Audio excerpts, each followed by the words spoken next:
Hello everyone, welcome back to another episode of the Legacy Gambit. Today we are going to do something a little bit fun and a little bit different. We're actually going to be reviewing some gameplay of little old me playing in the Legacy Challenge with Mono Red, Prison, Moon Stampy, Blood Moon Aggro, whatever you want to call it. Because actually when I played it, I was also taking notes and reflections to discuss how you look at gameplay after the fact to help you improve and sort of taking lessons from that moving forward. So kind of join not only me, but my lovely co-host Sarah. Sarah, hello, how are you, darling? Hi, I'm good. Yeah, we're doing something a bit different this week. We I are. was meant to do some more work, but I was really ill last week. So we're taking a bit of a detour, bit of a look at actually, how to improve, how to reflect on games you've played. And because I was ill, it gets to be Sahar who gets tortured, Oh, and not me. yeah. Oh, it was a whole thing.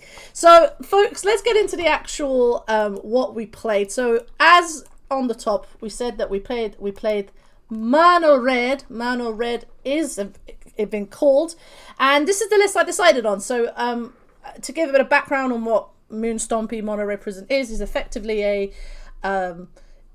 an aggressive sort of prison deck, for want of a better phrase, but rather than, you have things like Chalice of the Voids and Trinispheres to sort of lock opponents out, and Blood Moon to also stop greedy mana bases, you do also have the sort of Ancient 2 mana to put out threats such as sort of Goblin Rabble Master, Fable the Mirror Breaker, Caves of Chaos Adventurer, because we've got to get my girl into the books, and have some removal for Fury. And the most recent addition back into the deck, this was pretty much a mainstay for quite a while, but graveyard decks kind of shifted away, but now with the advent of the Grief Troll of Kazakh Doom Reanimator package, plus things like Painter having a bit more of a mainstay, Unlicensed Hearth has now put its seat back into the Mono Red camp, obviously, and then we have a bunch of stuff in the sideboard for matchups that we have. So this is the list I've been tinkering with now for about I want to say since June, July, since pretty much since Beaumont, since Lord of Rings was announced, and we've moved numbers about, one here, -1 here, things like that. But I'm really happy with this list as it stands. It is kind of saying to the meta, I am going to stop you casting every single color of mana that you have, because I do have 8 moon effects. That is obviously this is the most you can play, but I think it's the most I have played pretty much since last year, which is insane to think about. But I think the meta is such that 8 moons is the way forward, at least until someone shows me some basic lands. All the top decks are splashing colors. Delver's playing 3 colors, Death Shadow isn't running many basics, Painter's splashing black. So 8 moons until further notice. So for anyone watching this for kind of Moon Stompy content as well, we're going to be talking a lot about sort of the matchup and how I configured stuff and how you could potentially move forward and change it or tweak it to your meta moving forward. But the main reason why we're here is, yes, I played the Legacy Challenge and we had some interesting games. I think I said this on Twitter, but it was probably the wildest challenge run I have done in a long time. I swear to God, this challenge run was insane. We're going to show some of the gameplay, and our Magic Online has this nice little function where you can actually review your gameplay. It's a really good tool to use to kind of look back and sort of review stuff. We did this before with the Mono Black video, but this is obviously a bit more detailed. Sarah's always watched some of my matches as well to kind of give me some feedback, and the goal of this is to kind of, for me, to see what I can't see, which I think a lot of Magic players struggle with, of how do I improve?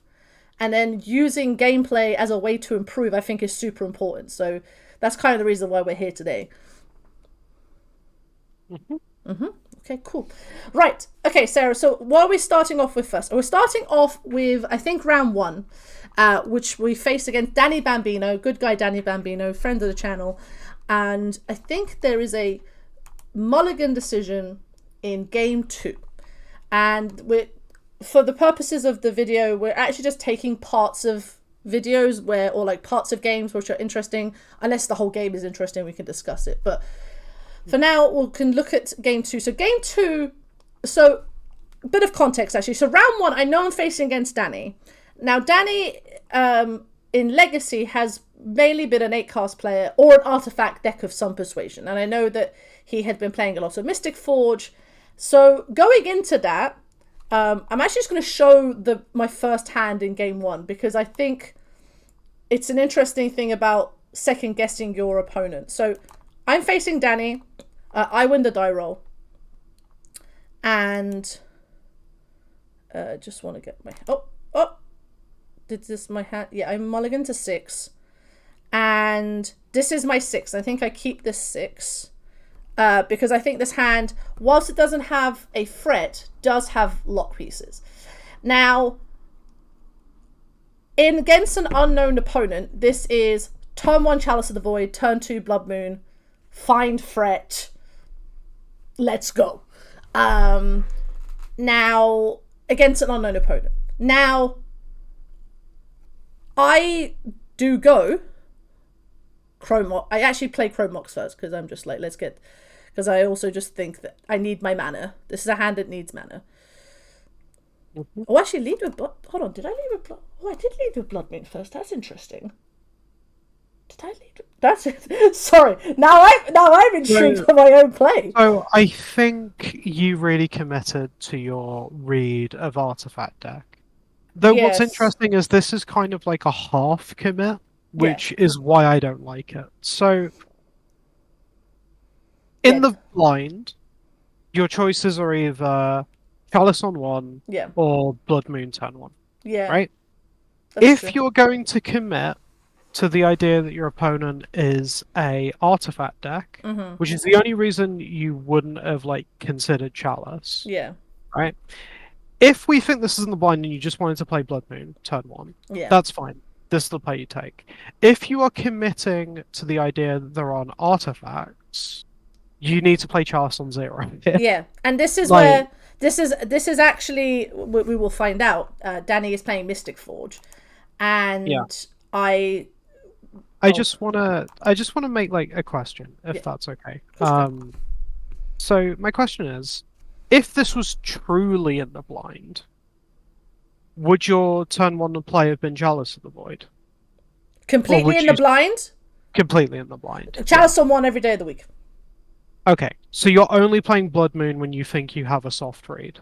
Yes. Is that... Okay. Unless I know my opponent is playing a greedy mana based deck. The thing for me is this Chalice, if my read that Danny was on an artifact deck, I should have just gone Chalice on 0, played Blood Moon, go. And that's what I should have done. Rather than sort of kind of going, oh, maybe let's see if he's not playing an artifact deck. Because what happens is then Danny starts playing their artifacts, and I am like, okay, well, now we're a bit bamboozled. Because I could have just played this on 0 and stopped effectively 5 mana being created. I guess the question is how confident you were in the read. Did you feel a lack of confidence that made you want to go? I also just do say hello to him as well. I honestly, in hindsight, I think I should have just been like, you know what? I think Danny's playing an artifact deck. Just commit to the fact that he's playing either 8-cast or Mystic Forge, and just do that. And if I am mistaken, I still have Chalice on 0 and a Blood Moon. And if he went Land Ponder, we go, okay, he's, if he goes basic Island Ponder, I'm like, okay, well, this Chalice on 0 doesn't do much, but at least I have a Blood Moon out. Not playing the Chalice on 0, I think was a mistake. I should have just played it out and just gone, here's what I'm doing. What are you doing? Because honestly, Danny would have just gone City of Traitors, Manifold Key, go. And then I would have to play the game moving out. So the rest of this game basically turns, I basically don't really do much after this, and Danny actually ends up sort of comboing off. I think I can just sort of show it. I mean, I do draw Fable, so I think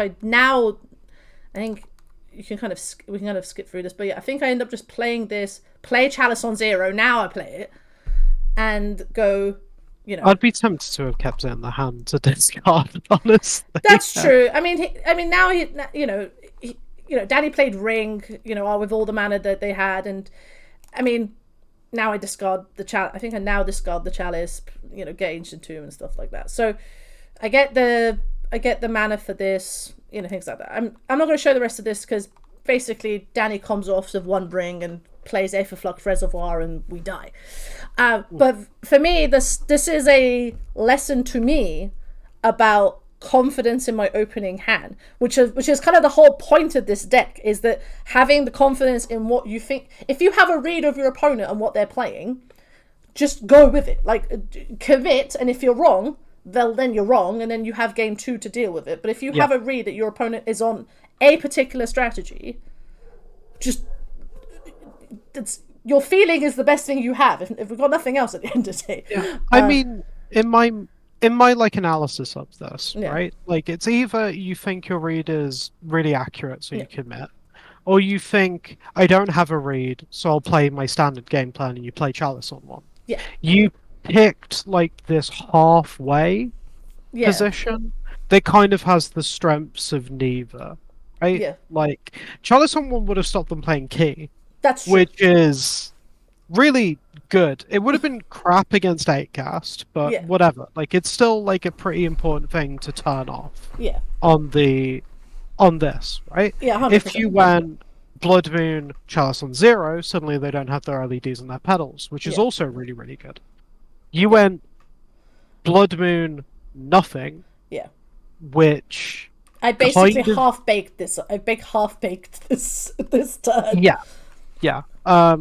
Which is understandable because it's a hard thing to commit to. Yeah. But I guess it's realizing that by deciding to go turn 1 Blood Moon, you have already committed. Yeah, this is. I've basically committed to I've basically second guess. This is actually a lesson in myself. Actually, I think I've second guessed myself and gone, well, you know what? Let's just play Blood Moon, and we can just play our plan rather than trying to stop their plan. And that's not really what, especially in this matchup, this is about. So I think that this is. You didn't have a hand that could play its own. Exactly. Part. Right. I mean, I didn't particularly want to mull to 5 in that match, in this particular match with that hand. I think that hand was still, I think if Fable really helped, honestly, like Fable kind of helped, but at this point it was sort of like, I feel like I'd not misplayed, but I think I didn't fully commit and sort of take that read to the whole thing. I think I kind of got a bit scared and was like, oh well, I'll just wait to see what he actually does, and then it's not actually the point. You're just kind of like so this is one of those, this is a sort of reflection for me and a reflection for any prison enthusiast or Blood Moon enthusiast, that if you think you've got a read, sometimes you just jam. And if you don't have a read, just play the thing that you think will be useful, which, in my case, if it was completely blind, I would have just gone Chalice on 1 and just gone, okay, we'll live our best life. So this was game 1 against Danny, and we're like, okay, we lose and that's fine. And then game 2 is also interesting from a Mulligan decision. This whole round was about Mulligan decisions. So I'm on the play, and we win the die roll. And yes, we win the die roll. And this is our hand. We have kept this hand, and this is where it gets interesting, because Sarah, I'm not blaming Sarah. I kept this hand, and I'll tell you for why. Because I was like, Null Rod, Chalice on 0 stops a lot of what Danny is doing. If I've learnt my lesson from game 1, and if I find any coloured source of mana, this hand's insane. In hindsight, I probably would have mulliganed this hand, but I can, and I spoke with Danny about after this, I can see why in this moment, based on what just happened in game 1, I kept this hand. Now, Sarah, I don't know what, I did some maths. My maths is completely wrong, apparently. Okay, so I sent you a link to a calculator for these kind of things. If you can just pull it up for people, I'll talk people through how to use it. Okay, let me. So It's called a hypergeometric calculator, and all it does is calculate probabilities of things happening Yes. over like a certain amount of things.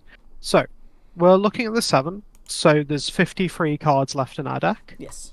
So the population size will be 53. Yep.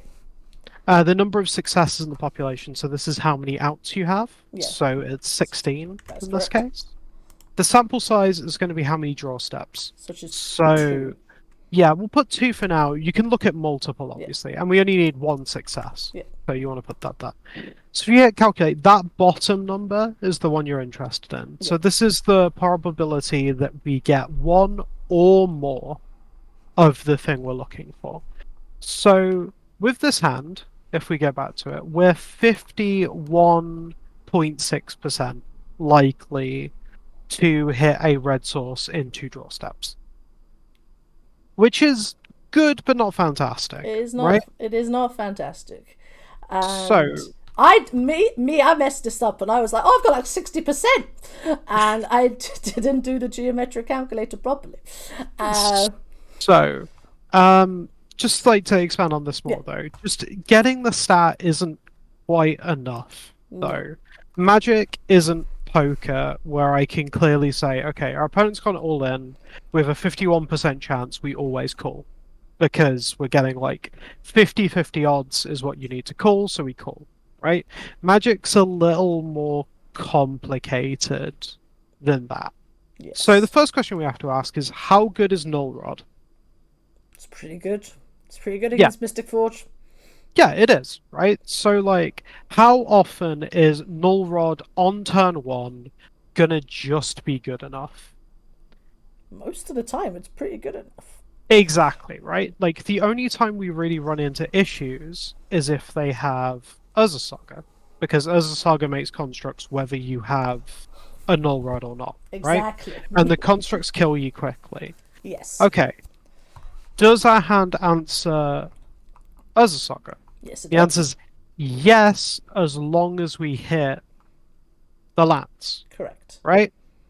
So, looking at it from this perspective, we can now like adjust our hypergeometric calculation, right? Yeah. Do we need to answer what turn do we need to answer Urza Saga on?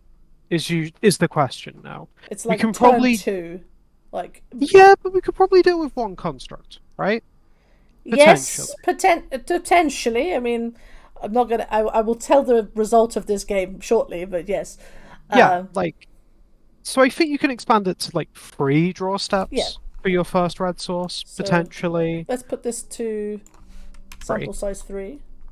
Yeah. And now we're up to 66%. Yeah, which is pretty good. Yeah. So, but the key thing I'm trying to make is just getting the stat isn't enough. No. You also have to factor in a bunch of other factors. Yeah. Like 60% to just straight up win the game in a matchup that's usually like 20% is incredible. Yeah. 60% to win the game in a matchup where you're like 70-30 is terrible, and you should mulligan it. Right? I haven't played enough Stompy to know the correct answer to this, but I do know how to work this it out. matchup is odd because, and I tell you for why. We're both Stompy decks. I think Danny will appreciate me saying this. We're both Stompy decks. We're both trying to like get stuff out quickly. So they're trying to combo with it. I'm trying to do beep beep Rabblemaster stuff with it. And Nullrod, having spoken with other artifact aficionados, Nullrod really does just shut off the deck and really slows the game down, and Urza Saga really is the only way out. And making large constructs, or having a way to stop Urza Saga. If it is a Magus of the Moon, like they have Dismember and stuff like that. And just trying to make enough mana to, maybe hit a Paradox and, something, like get Khan and try to deal with the Null Rod in some way, like to try and get rid of it or whatever. So that's sort of where it is, same with Chalice on 0, Khan plus uptick it, gets rid of Chalice on 0. So they have outs, but not many.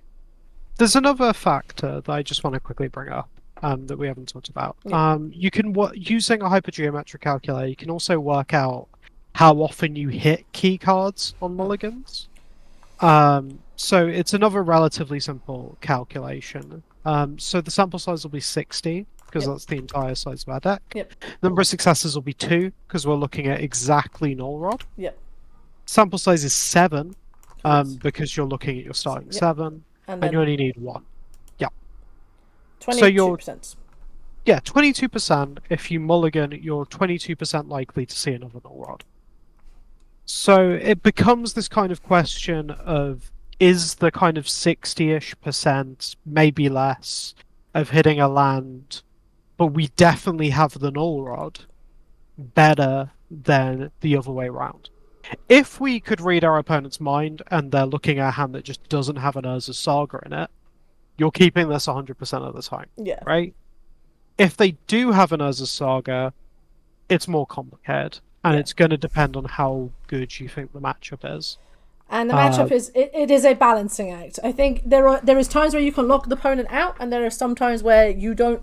Null Rod really slows the game down, so you can deploy your plan. But if they have an Urza Saga, this is what happens. So we keep this hand. We go turn 1, Null Rod, do a Chalice on 0, pass.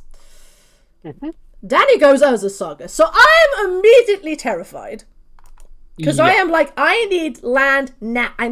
Well, obviously now we don't draw it. So then they go here, they hit a City of Traitors. I'm like, okay, we are now very dead. Or I don't feel dead, but I hope to God I am drawing a red source right now. Like, I need a red source right now. And so we go. So we hit Semi Spirit Guide. I'm like, okay, we've got Magus of the Moon down. This is fine. Now, this is for me, I've kind of, this Magus of the Moon does enough, but it doesn't do enough. And we'll see for why. So, we make Magus of the Moon. So, okay. There's a question here as well. Yes. Should I have played Magus of the Moon? Or Fable, yeah. Like, this is kind of the question. So, I don't think Mystic Forge decks play Shadow Spear. They don't. I don't know, actually. I will double check. I don't think they do. I don't think they do, which means that you can get into, like, flipped Fable chump block situations where they actually can't beat you with, like, 1 or 2 constructs. It's a question of whether, like, it's better to play Fable so that you can deploy more stuff over Magus. The question is, like, are you going to beat the first construct if you just play Magus, right? Because you're locking both of you out of doing anything. This is where my brain is I do actually think this is the moment where I'm like, I need to get this thing down. And even when I look at my notes, I realize, like, we play them out. I think for me the Fable line was, well, I can't use the treasure to deploy my mana because I have a null rod out, but the 2/2 attacking every turn, Magus is doing the same, and it is locking the opponent out. It's also the fact that it discards 2 and draws 2, right? Which makes you way more likely to hit more land. Yeah, exactly. And this is where I, in retrospect, probably would have. I fear I probably would have led with Fable and just the draw. I think the draw 2. You're correct. The draw 2 is just way better, because one thing to kind of, because. I'm not with all the games. I'm not going to show all the games in terms of how they pan out. I end up losing this because Danny does just end up deploying a bunch of artifacts, like 1 mana, 2 mana, 3 mana, 4 mana, and just makes this particular construct extremely big. And I never see a third land drop all game to deploy anything. Let's just quickly play it out. Yeah, let's just play it out. So we'll play the Magus. We have 1 land, so then we'll just play my. Do I? You clicked pause. Oh, pause on it. So then you put remote farm, go pass. Then we play second land. Find second land. This is good. Attack. I'm kind of hoping that Danny does chump block, but no. And this is this kind of happens. I then draw Comox, cry because I can't use it, and then they play Mystic Forge, and they can just start going, and this is kind of what happens is I start attacking. They just start playing stuff, play Khan, and then they just start beep, beep, beep, beep, beep, beep, beep. Yep. Yeah. That'll happen. And I'm now, I'm like, well, I get Mesmeric Orbed, and then I get attacked for 11, I die. So, this, Danny found their out. It's 100% what Danny played this absolutely brilliantly. Well, as brilliantly as he could do. And me, in hindsight, I should probably shave a Chromox against Mystic Forge. That's a sideboard thing I should do, because if I am reliant on Null Rod as the out, to have Chromox is not the ideal thing. But I think, had we played Fable, what would have happened? So if we played Fable, we'd have seen land Chromox, pitched the Chromox, hit Goblin Rabble Master, then drawn Blood Moon. No. Yeah, you'd have seen Blood Moon. Yeah, so you might have seen like an extra card, maybe two. I think I might see an extra card if I played Fable in this in the draws that I've seen. The key point for me with Fable is you end up in this position where the Fable flips. Yeah, and then you can suddenly always block the construct. Yeah. Right? Like, you theoretically don't need anything else. I mean, you get into issues with like the opposing Khan. Yeah. Because I'm not sure like how many outs we have to like Ensnaring Bridge. We had a Fiery Confluence in our deck. Okay. That was my. I actually went down to one Fiery Confluence. I actually might go back up to two, because as much as Norod is very good, I think I want 4 pieces of Artifact Hate. I had cast into the fire in my sideboard until like the last minute, and I decided to put the fourth Magus in. But I actually, if I bring up the chat, me and Danny have a little. Is it come up? No. Oh, that's annoying. That's sad. I had a chat with Danny kind of once Danny had won about he understood why I kept it, why I kept Null Rod Chalice, but he was like, I was fortunate to have made Construct when I did, because if it was the turn before this happens. But I think Fable was probably the line to take, to draw more cards and start to get going. But yeah, not drawing the third land was a little bit a shame. So yeah, this matchup was a little humbling, because I do think the Mystic Forge matchup is about 50-50, and I think I have ways to beat it. But yeah, alas, we did not beat Mystic Forge, which will become which a little bit of a spoiler might become a bit of a pattern. But yeah, this matchup is interesting for me, just from I feel like I'm not going to say complacent, but my Mulligan decisions weren't on point. And I kind of got cold feet. And then just kind of like was reacting to what my opponent was doing, rather than planning for what I was going to do to react to then to my opponent was going to do. Does that make sense? Mm-hmm. Okay. Yeah, that's fair. So that happens. So we go, okay, we lose to Danny. We like Danny anyway, so it's fine. So it's all good. So we play against Danny. We lose 0-2. We're like, okay, this is fine. Then we play against Mono Black. Now, we've played Mono Black on this channel, Sarah, haven't we? And so we know what this deck's about. So we play against Mono Black, and we go 2-0, which I was very happy about. Now, is there a particular is there a particular moment in one of the games that we want to discuss, or should we just? So I have some notes on game 1. Okay, I think I have some notes on game 2. Okay, let's get into game 1. Just go through it a little bit. So let's go to game 1. So I keep this hand. Yeah, hand seems fine. Hand seems fine. Opponent goes ball pass. I'm like, it's mono black. Now, I think I still would have done this line. Because I think I agree. I think I still do this line. I'm second guessing myself now. I'm just like, would I have done this line? Yes. So we play against this and we're like, let's go. So Crow marks. Now we know it's mono black. Okay, stop here. Okay. Right. Did you make any plans for your turn before attacking, or did you just go straight to attacks?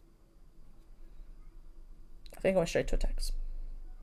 I didn't do the pre-combat main phase. I didn't use my first main phase. Yeah, this is a recurring thing. I'm aware of this. This is okay. So your opponent, we've played mono black. Yes. They've gone turn 1, Urborg, do nothing. Yep. Turn 2, Ancient Tomb, Chromox exiling something. Pass. Opposition agent. Yeah, so your head should be screaming flashcard, right? Yeah. Which is either going to be an Oppo or it's going to be a Bowmasters. Yes. Right? So with that in mind... in hindsight... Mm-hmm.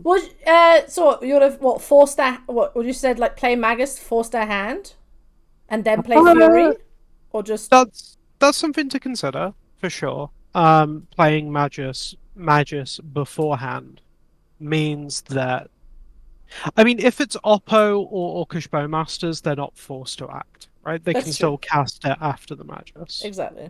But it's worth considering. Yeah, I think I just went to attacks because I was like, I think I just went to attacks. Just fine. Yeah, so if you just go ahead with the step button instead of the play ones, the one to the left. Is this the middle one? Yeah. Okay. If you click that, you'll notice you attack with Goblin Rabble Master. My boy, get in! Which is the bit that I really disagree with, and what's made me think that you didn't think this one through. I probably didn't. My boy just went in. Yeah, because your opponent is playing a deck where they want to use their mana. They're a stompy deck. Yeah. They're not in the business of playing land go. Right? Yeah. So if they pass, your brain should be shouting at you flashcard, especially when they play Chromox, because that's the black split. That's the black. We've played this deck. That's how we cast our spells. But that's my point. Like, you wouldn't play Chromox and exile something if you're not going to use that mana. You'd rather hold it and discard a card that's not useful, right? So it's screaming at you. Opposition agent. I've got Oppo Agent, I've got Bowmaster, I've got whatever. Yeah. Both of those lines make attacking Rabble Master bad. I'm not disagreeing with you. And now on reflection, we do this. So we attack. My boy gets in. Okay. You could just click play at this point for the actual play button. So they hit Bowmasters. So we're like, okay, hecked up. And I realize post-combat that Bowmasters is a card they could have played. Which I think I should have just attacked with the goblins. Mm-hmm. I definitely should have just attacked with the goblins. And if they eat a goblin with like opposition agent, sure. Because I think that's fair. So losing Rabble Master was not good. I feel like I'm being very exposed right now, which is fine. It's fine. I need to do this. So, Moonstarby players, it's okay. We all make these mistakes. Even the great Sahar Mahadi makes these mistakes. I mean, I'm not even that great, but we are lukewarm. So then we play Magus and pass the turn. So then they play Khan. Yep. Actually, so they got Wormcoil Engine. This was an interesting... I thought about this. I'm going to pause here because this was an interesting thing.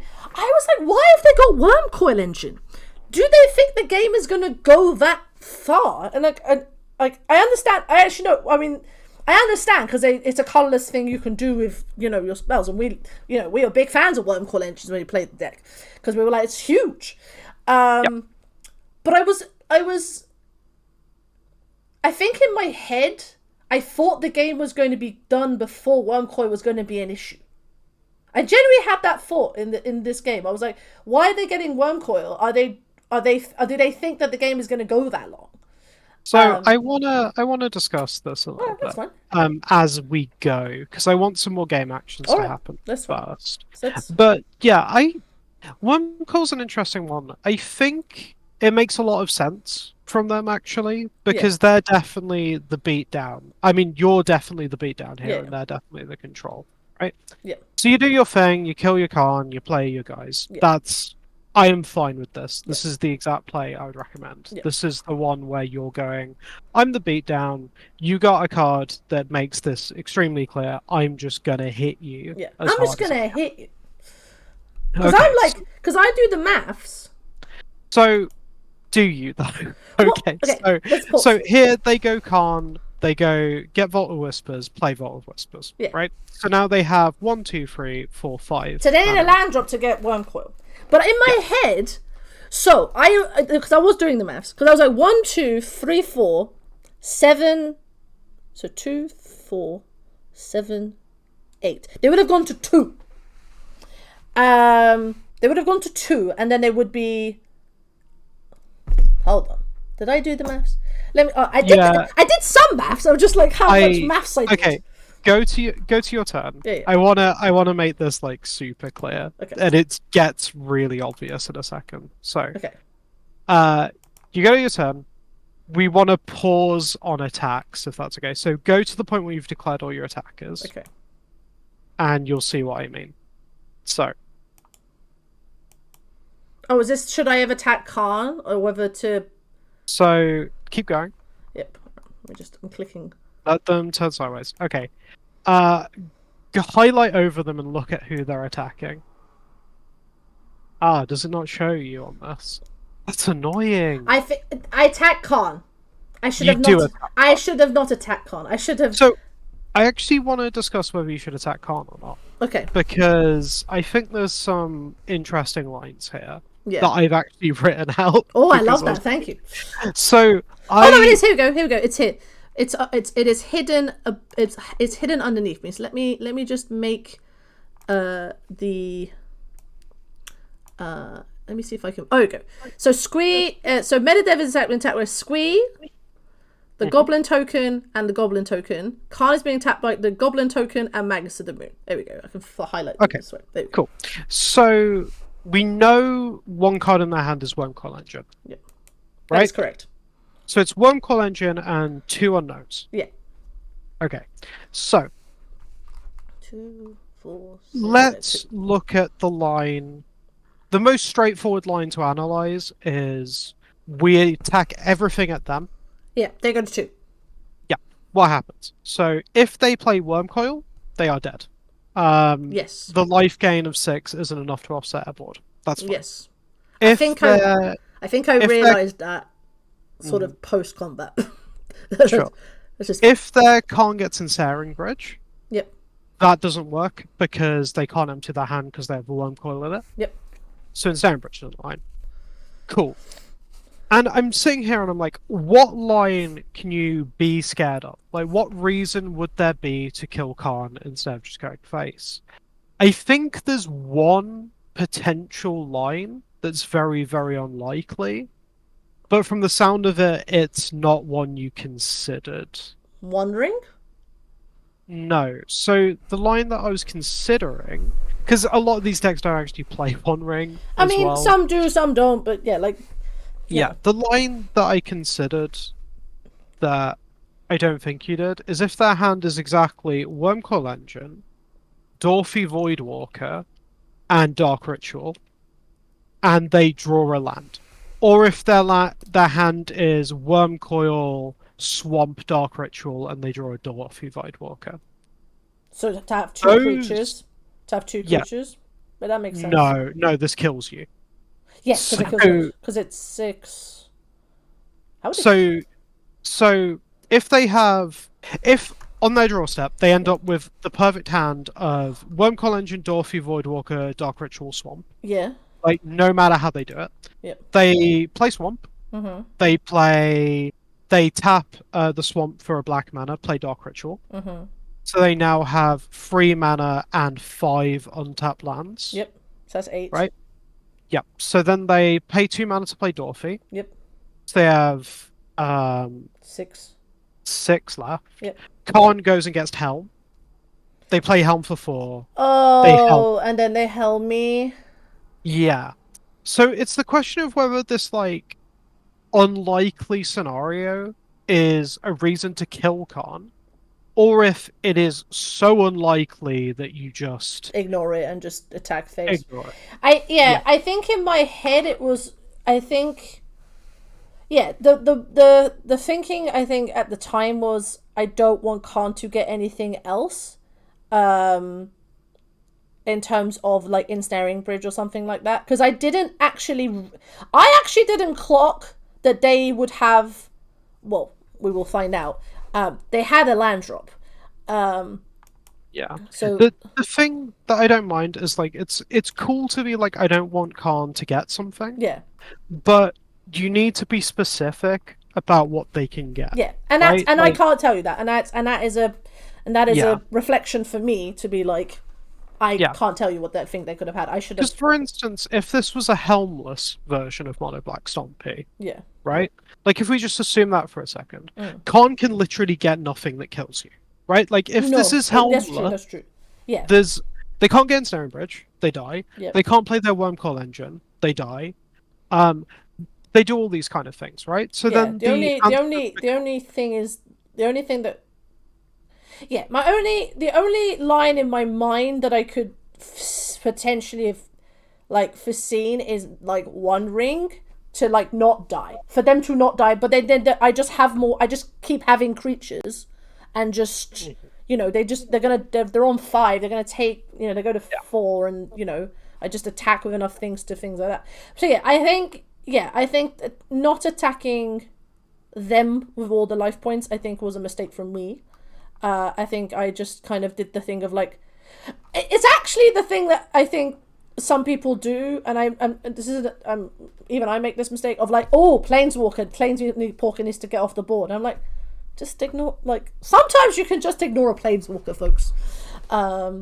Please ignore. I mean, to be fair, the inclusion of One Ring, if that has become common, is probably a reason to kill Khan.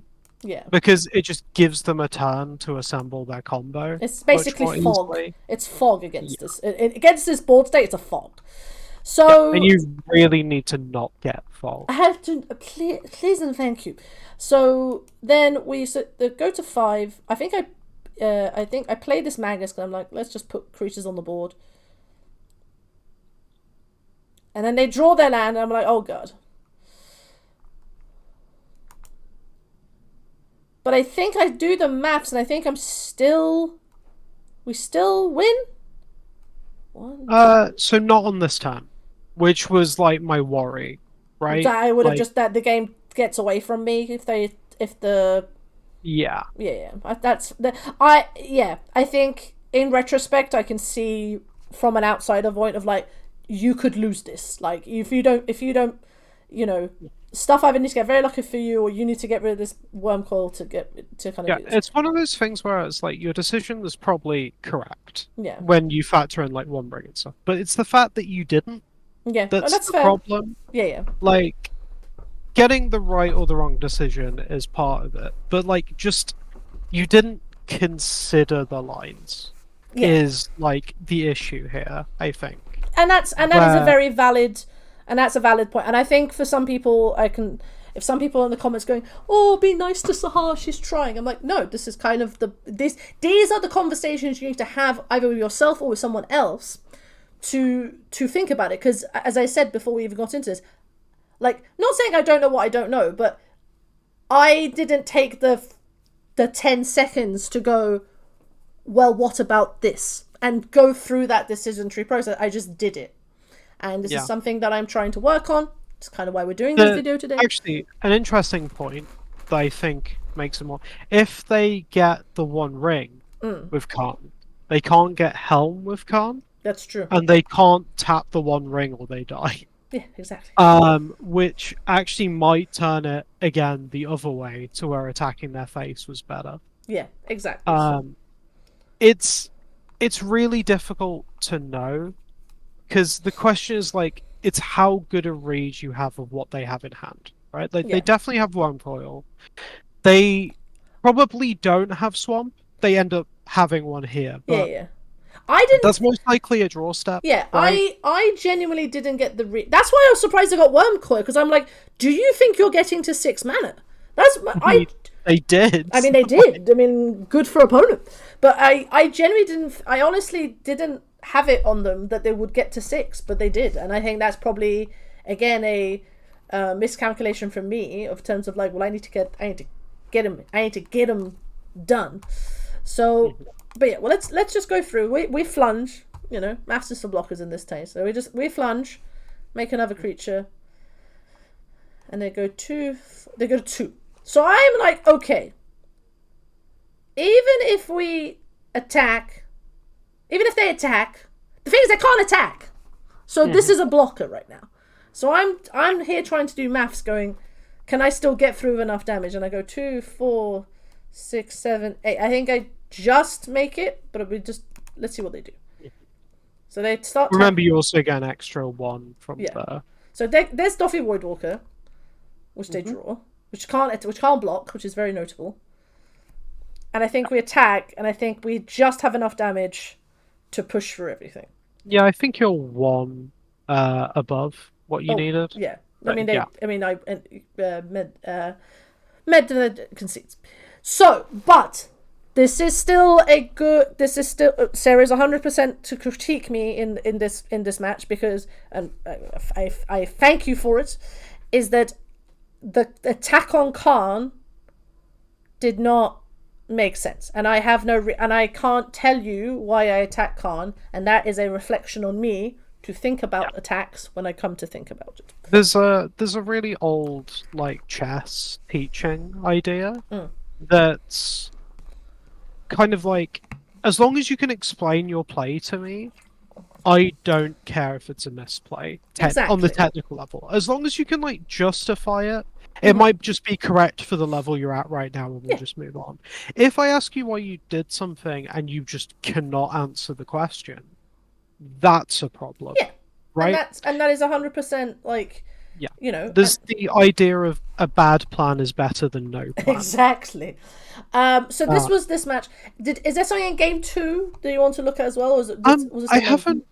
I don't really have notes for it, but let's complete the round anyway. Let's complete the round. I think game 2 was pretty uneventful, if I remember correctly. But we'll do a quick skim ski. We can always just cut this if we need to. I mull to 5. I remember I mull to 5 and go, this has to be good enough. I think it looks pretty good to me. It's pretty good against mono black. If they go like Dark Ritual, I'm a bit scared, but So I think they go Chrome Mox. They Dark Ritual, play Helm. So I'm like, get this thing down right now. Question. Oh, pause. Yep. Oh, no, pause. Why City of Traitors, Norros? Oh. Why City of Traitors? Why did I play City of Traitors? Very good question.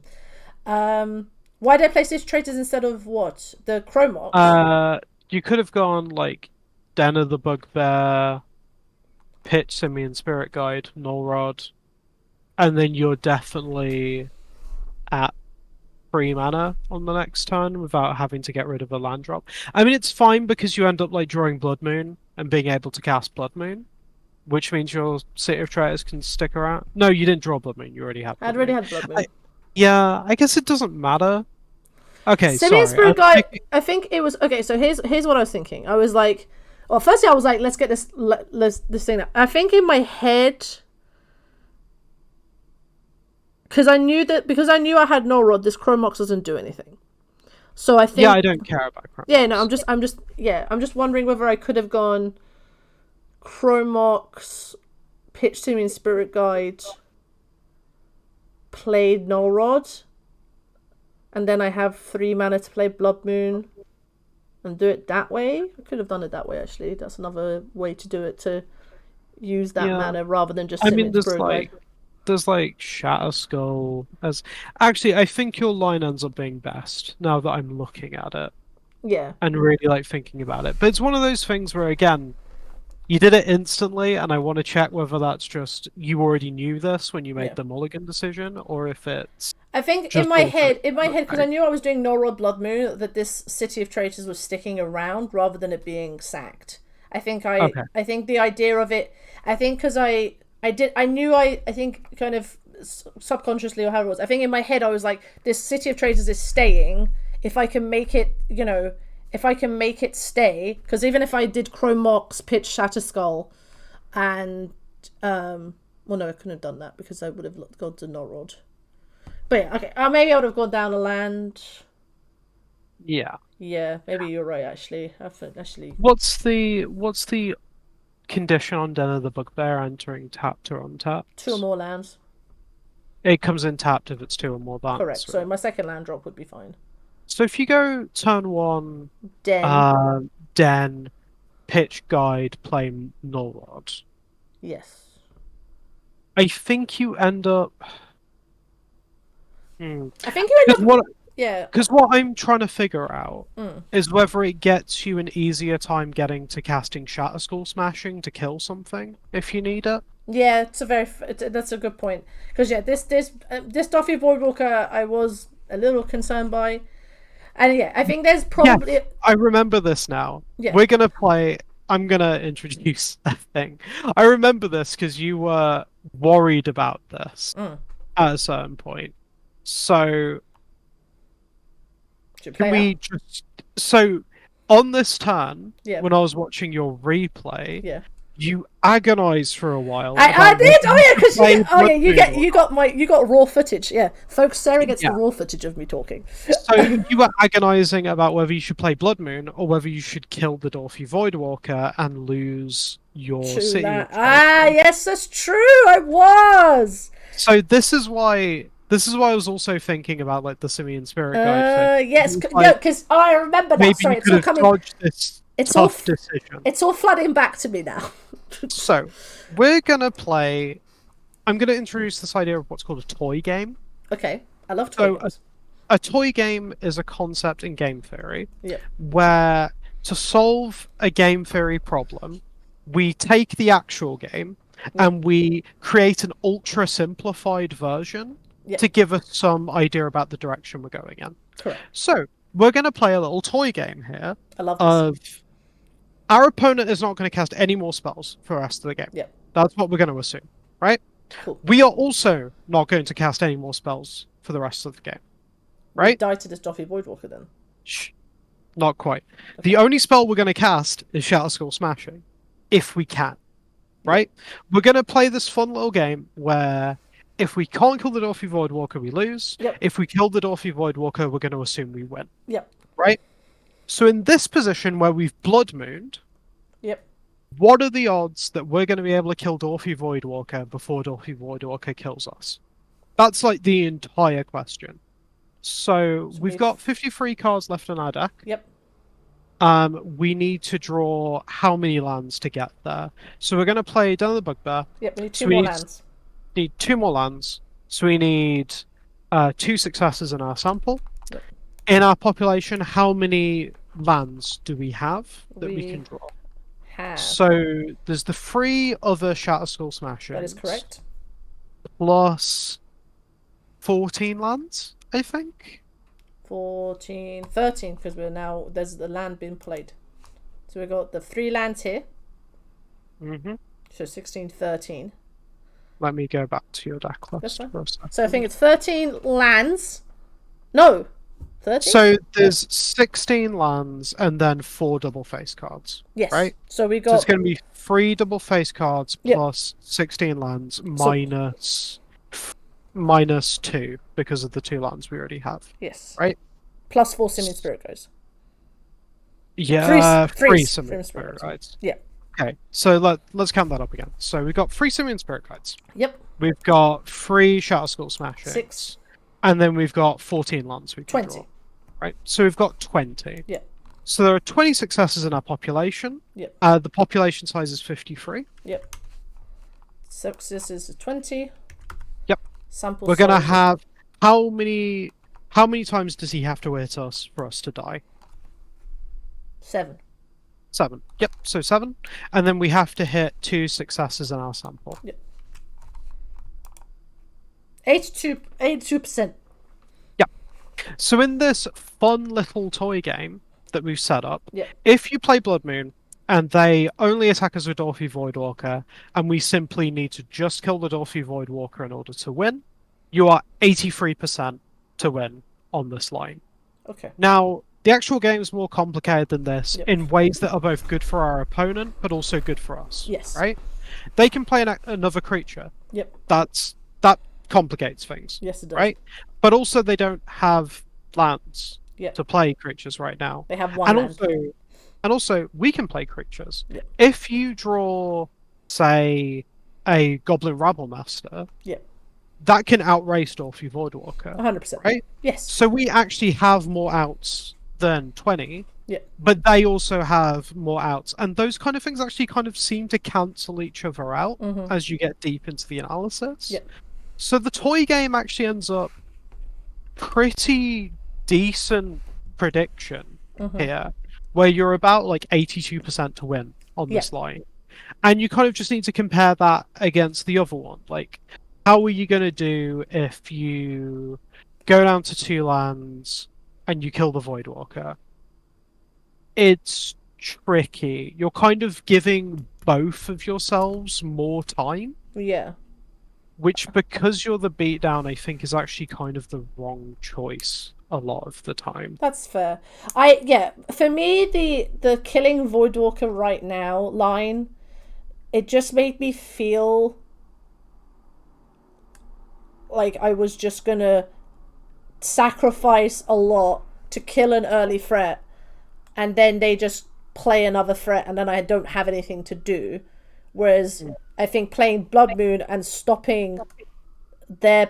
I mean, it kind of slows both our game plans down because we both have our mana acceleration gets turned off, but I mitigate that. Theirs don't. So I think that playing Blood Moon, knowing I've got lands in hand, and this Dorothy Voidwalker, I can get down to low life total. I'm not getting hit. I'm not being hit by Ancient Tomb or anything like that. I can take the low life total because, we will find land, we will find coloured sources, and this Dorothy Voidwalker will get rid of it. Like, I'm, Yeah. I will... Ultimately, we're kind of in a board state now where you are the deck that actually has all the removal. Yes. They don't tend to have much removal. Maybe like a Plague Engineer, that's it. That's all. Yeah, you have more cards in hand than they do. Yes.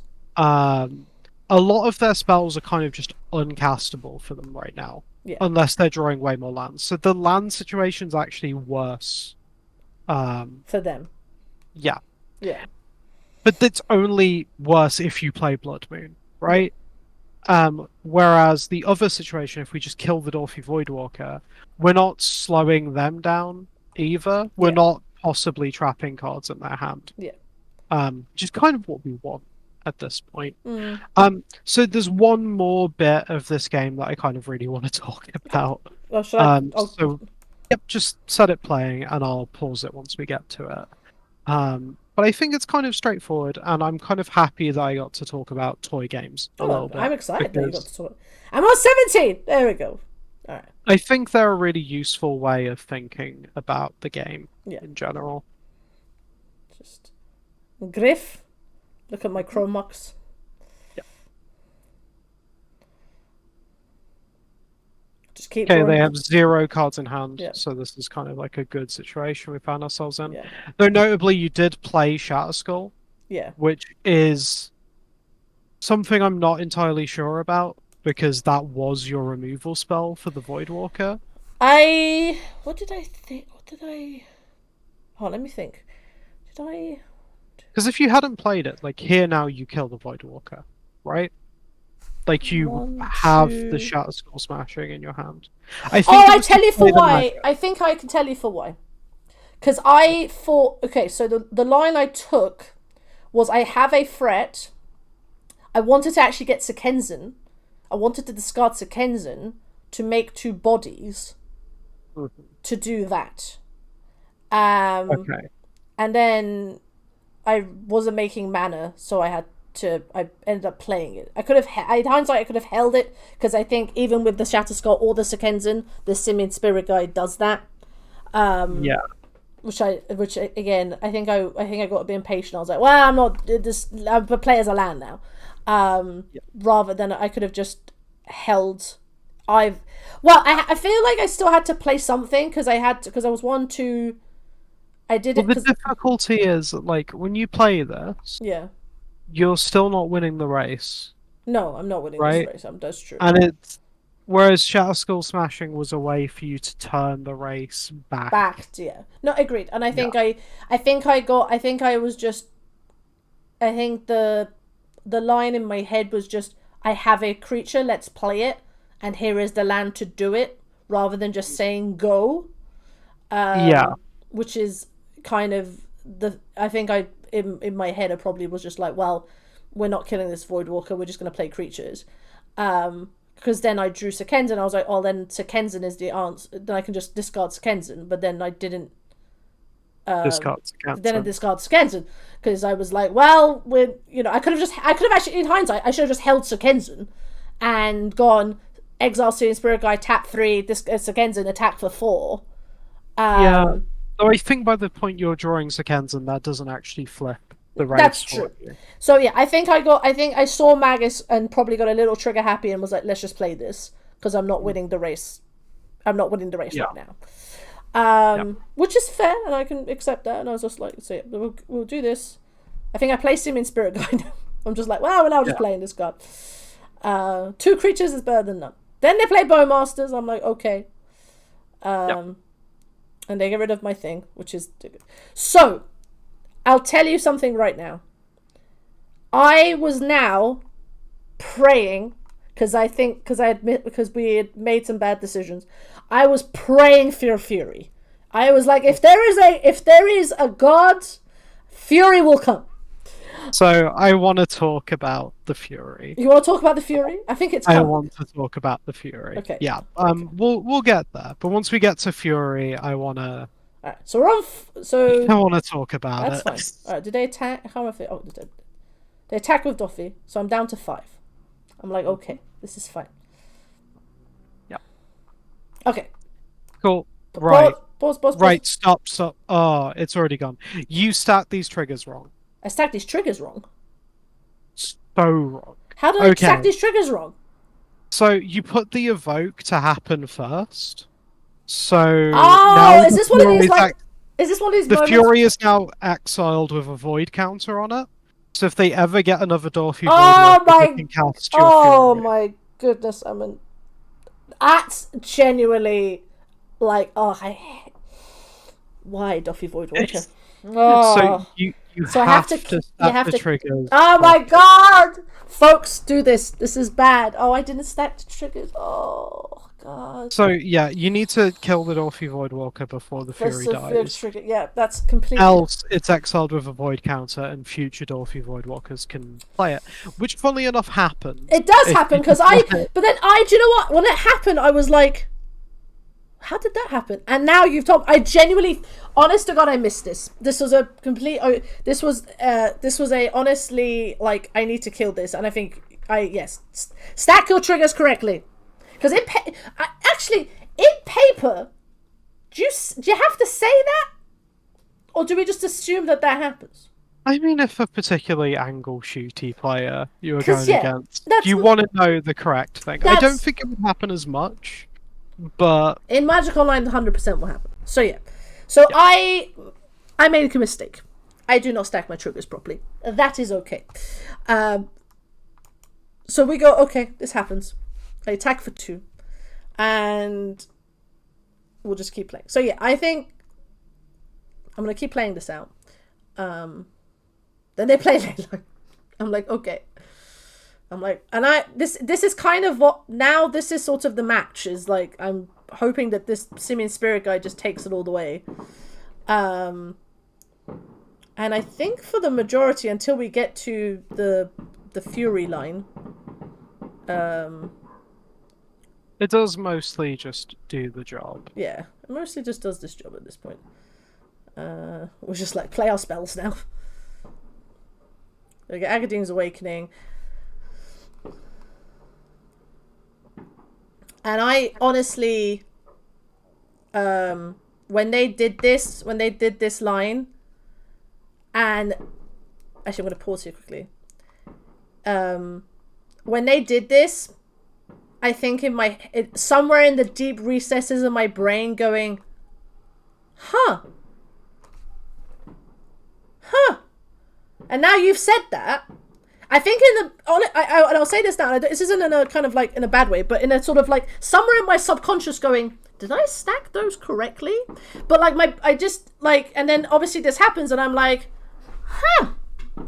And then now you've said it. Sorry. Yeah. It was one of those where I kind of like jumped when it happened, and then I was like, "Oh, it probably won't come up. I'll just mention it." Exactly, and then it happens. So yeah, note to self, folks: if you're playing on Magic Online, evoke trigger goes last.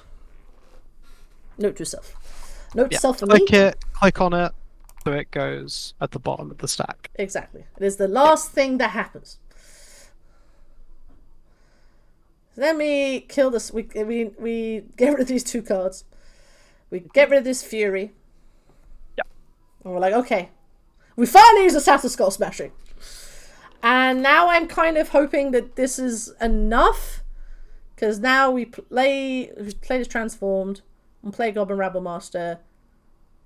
And actually, this is a matchup where Fable did actually help, because I wasn't doing anything else.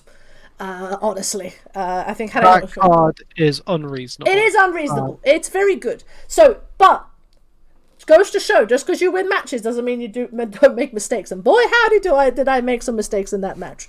But it's it's worth noting. Like I now know I've picked stuff up, and I'm sure you guys will pick stuff up. And you can go on the comments about you could have done this as well. Like, yes, that's how you learn. So, round 3 is very interesting. I have quite a lot of You have written quite a lot on round 3. What do we play against round 3? Round 3, we're playing against Sheffield Breakfast. Okay, so we are playing against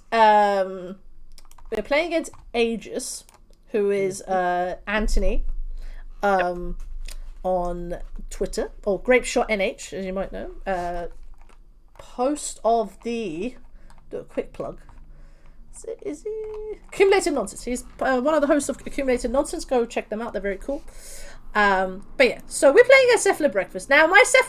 Anyone who's spoken to me about Moon Stompy recently knows I do not feel particularly confident about the Cephalid Breakfast matchup. I think it's good. Having spoken to other Blood Moon enthusiasts. But I still always feel that they have the 1-2 punch, even if my disruption isn't enough, for want of a better phrase. So yeah, I've got some opinions. You're allowed to have opinions. That we're going to get to talk about, because game 1 is super deep very quickly. Okay. So. Right. Aegis wishes me luck. I wish them. You keep this hand. This hand is godlike. This hand is absolutely godlike. Okay, so am I slowing it down, or am I just letting it play? Just let their first turn go, and then stop when it gets to your turn. Okay. And then we'll go bit by bit. So Aegis is Floodstrand Tundra. Shuko. Okay. Yep. Okay. So we want to pause when it gets to our turn. Yeah. Right. Okay, so here, you do. So because you have Simian Spirit Guide in hand, you're not afraid of days. So you can play Chrome Mox first, which is what you do. So if you just go and put that on the stack. I spoke about this with Anthony afterwards. Yeah, cool. So this is where stuff gets really interesting. So the opponent dazes, Yeah. which is fine. So we pitch Simian Spirit Guide to get through the days. Yep. That's great. Yep. It's the after this that I disagree with. So Who, me? With what I pitched? Yeah. No, not what you pitched. Like, let's keep going. So Okay. Chromox comes in. Okay. Yep. You put Chaos of Chaos and Adventure under it. That's fine. So just don't kick play. Just use the step button. Yep. You play Ancient Tomb. Okay. What are you thinking here? You're going to play one of your cards. Yeah. Right? Which one? Like, talk me through your decision process on which of your free drops you're going to play here. I get the feeling I made the wrong mistake. It's not about like No. I'm because I think I end up playing the silliest one. I should have just played Fable. I feel like my head's telling me I should have played Fable. Why Fable?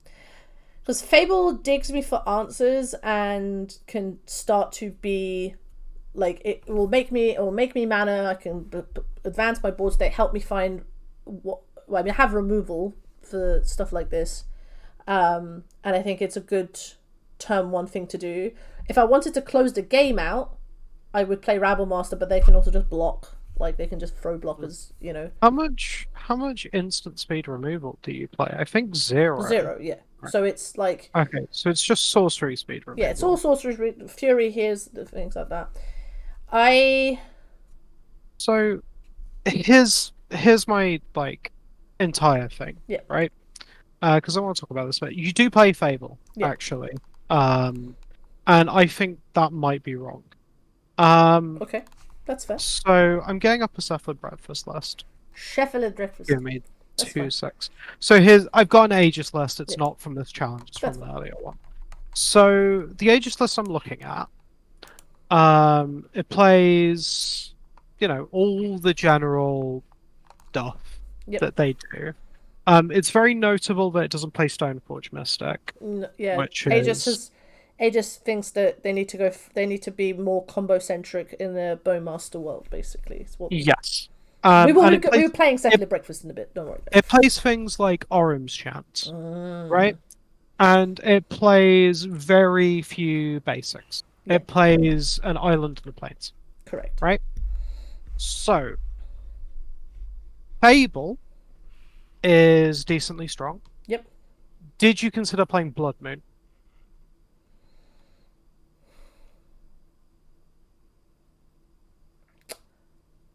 That's kind of like my so I didn't, but I also still think I wouldn't have cast Blood Moon because this is where the crux of playing against Cephalid Breakfast for me has been a little bit challenging, is that Aegis is a well-known Cephalid Breakfast player. They know they're playing against a red deck, so then I suppose I could just, if it's turn 1, maybe. It's like if they have Force of Will, I don't think they daze your Chromox. Yeah, I mean, Aegis. I spoke about this with Anthony afterwards, and Anthony was like, I felt that the hands where it's just Soul Land Chromox and no Simian Spirit Guide, and you daze that, and then you just have a Soul Land and that's it. I actually think it's a correct play from him. Sure, but it does lower the odds that they have for Force of Will. Yeah, right? That's true. Because if they have Force of Will, they can literally just sit there and be like, okay, I'll let you play this, let you pitch the thing. Yeah. You play whatever free draw. I go daze. That gets countered, and then I can Force of Will if you have some like weird stuff just like, up, right? Yeah. The lines where they just go straight up daze on Chromox it indicates to me that I don't think they have much permission. Yeah. They've shown you Tundra. Yeah. They led on Tundra, and you are known to be a Blood Moon gamer. Yeah. Right? Wow. Which implies to me that they don't have a basic in hand. Yeah, I mean, I think my Magic Online name isn't as like well known, but I introduced myself because I mean, we talk to Aegis. Yeah. Is my point. I mean, it's not. it's a, you know, everyone, it's a small community. We all kind of know each other. So yeah, I think there is a world where Blood Moon is the option. I think I personally just prefer developing my own game plan with Fable and having access to mana, and then. I mean, my question is, how do they ever beat turn 1 Blood Moon if they don't just have their basics in their hand right now? That's a very good point. Because they can't. Yeah, I just think they that usually don't have the prismatic endings main board, and even if they did, that's like a turn 3 play for them. Yeah. You're still doing things. I Obviously you need to draw another mana source. Yeah, I think that's also a genuine. Again, I have to kind of put this in the context of how I've played the last 2 rounds, and you know, again, it shouldn't matter, but like, I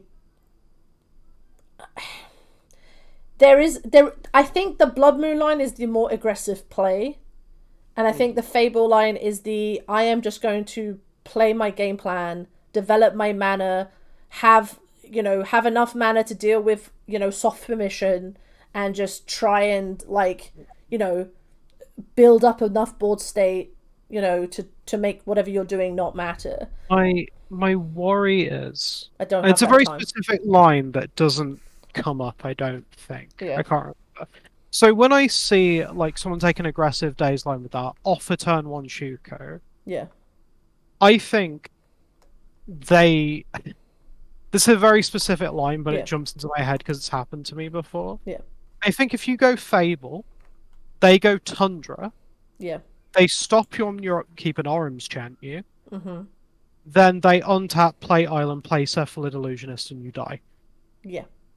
Whereas if turn 1 you go Blood Moon, they now, unless they have basic planes in their hand, cannot Orms chant you.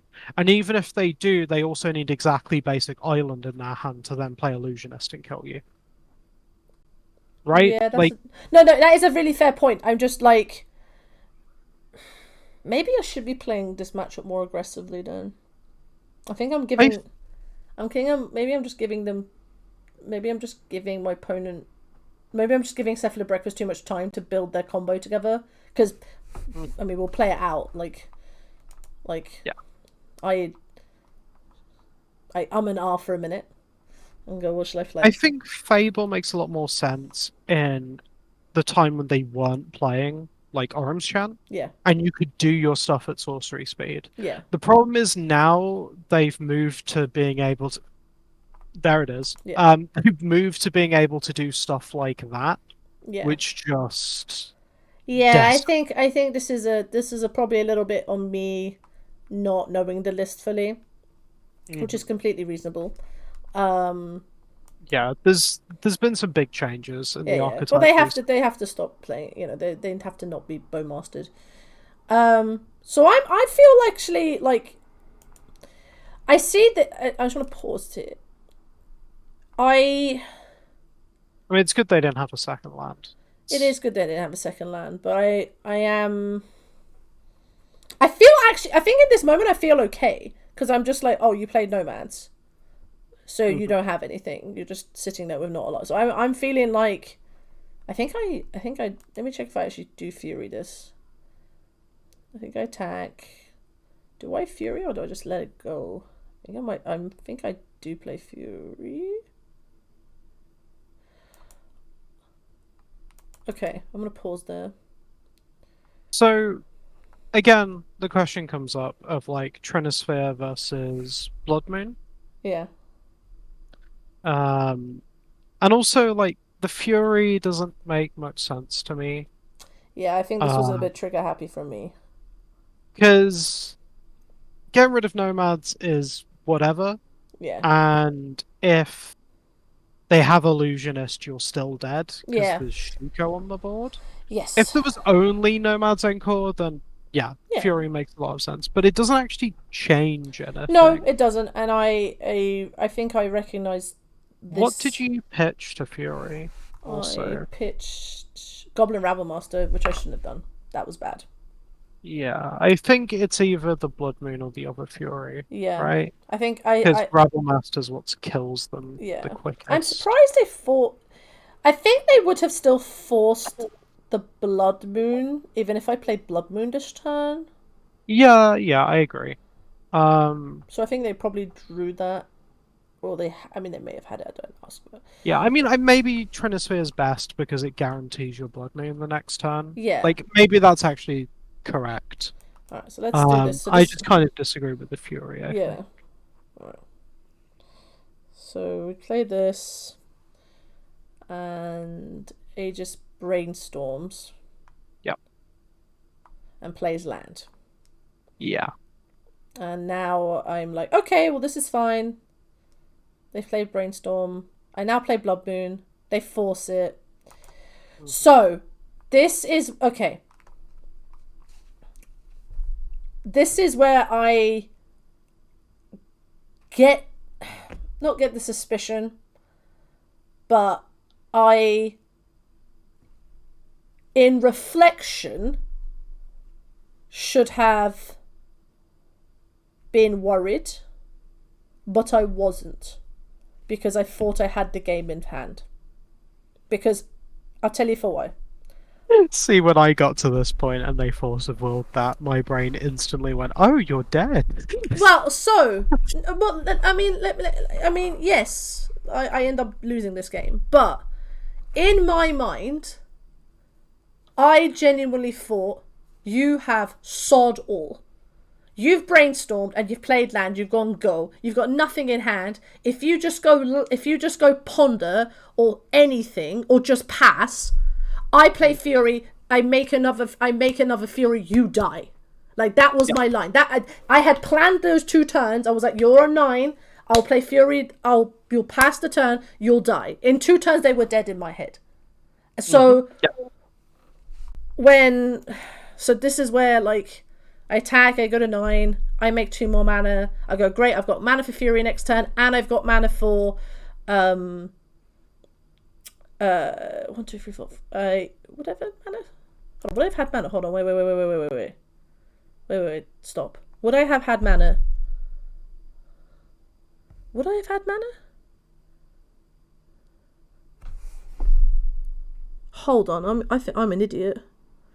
What's up? I don't think I would have had mana to 3. No, 6. Yes, I would have had mana.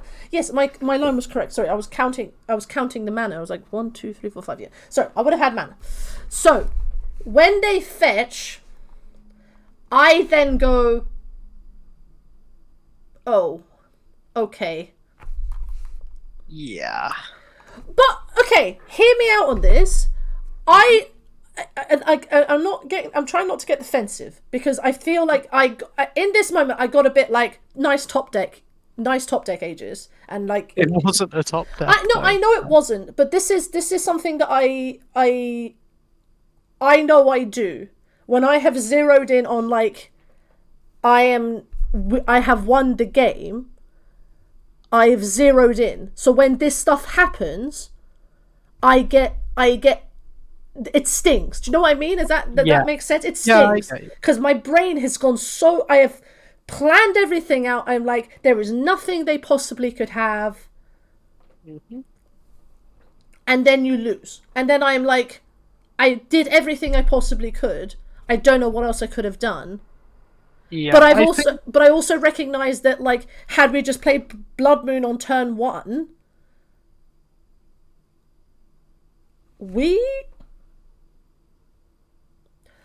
Actually, I'm going to defend myself slightly. No, not defend myself, but just kind of we've not drawn a land source since the turn 1.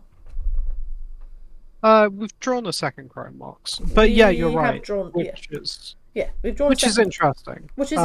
I'm just, again, on reflection.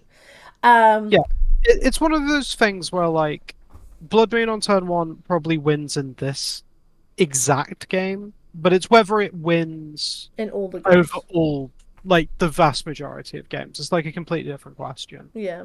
It's really difficult to, like, tell, because, like, the reason I'm saying, like, we should have... I think it's true that we should have considered Blood Moon. Yep, that's fair. but there's a potential that Fable is the correct play. Like, it draws you deeper, it secures mana for future plays. It was just like, when I see turn one Shuko and they daze that aggressively, alarm bells start going off in my head that I'm Do you about think I to should have get. been? Do you think? The thing is, I wasn't alarmed. I was like, It was the one time where cool. You've used the days. I'm gonna pass a picture Simian Spirit Guide. Get wrecked. Like anyway, that's how I thought. I was like, get wrecked. I've got your mana. You don't need to daze me. Like Yeah, I feel like that daze, like, it says to me, I'm just gonna I play it out. need you not to play a lock piece this turn, Yeah. So right? And my brain goes, well, why do you care about it being specifically on this turn if you don't have your... That shouts to me, I don't have my basics, for a start. And it also shouts to me, I have a fast combo, right? do you think I just Because didn't get? Do you think I just didn't get that read? potentially, I don't yeah. think I got that read. I was like, I honestly felt that I felt that Days was a bit aggressive, but I was like, cool. Like, you don't want me to play Magic, fantastic. Like, I have a plan. I suppose for me, what I'm trying to get at is that I, and this is something I'm kind of realizing while we're talking, is just I'm not saying I don't think about what my opponent is doing. I do, but I play a deck that actually also doesn't care what my opponent is doing in a weird way. Like, at times where it's like I'm trying to lock you out and like I'm gonna win with like a ham sandwich effectively. I Yeah. mean, peace and love to both my creatures on the board right now, but like I genuinely, hand on heart, and Aegis, he'll watch this and he'll probably be like, oh, I did, because I said to him afterwards in the Discord, I was like, you got really lucky, and he was like, yeah, I did. It was, I think, if it was sincere, I don't think it was being BM'd, but I just felt in this moment, I was like, to use a very in-joke, folks, but I did the whole like clap clap nice top deck, and as soon as I said it to myself, I'm like, no, let's not be that person against my opponent. We like our opponent, let's just play the next game.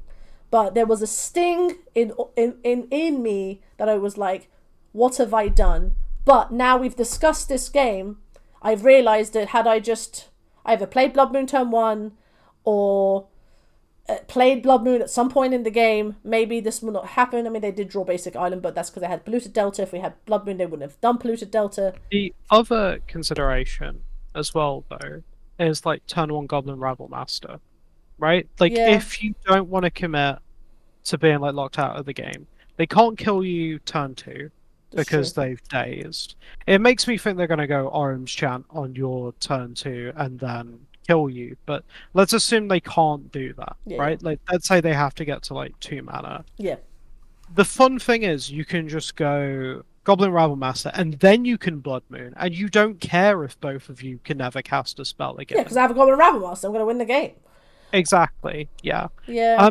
In my mind, it just felt like turn 1 Blood Moon, it felt like it either won the game on the spot because they can't do anything, or at the very worst, it's a force check. Yeah, right? it's like Chalice on 1 force check. Like, do you have force of will?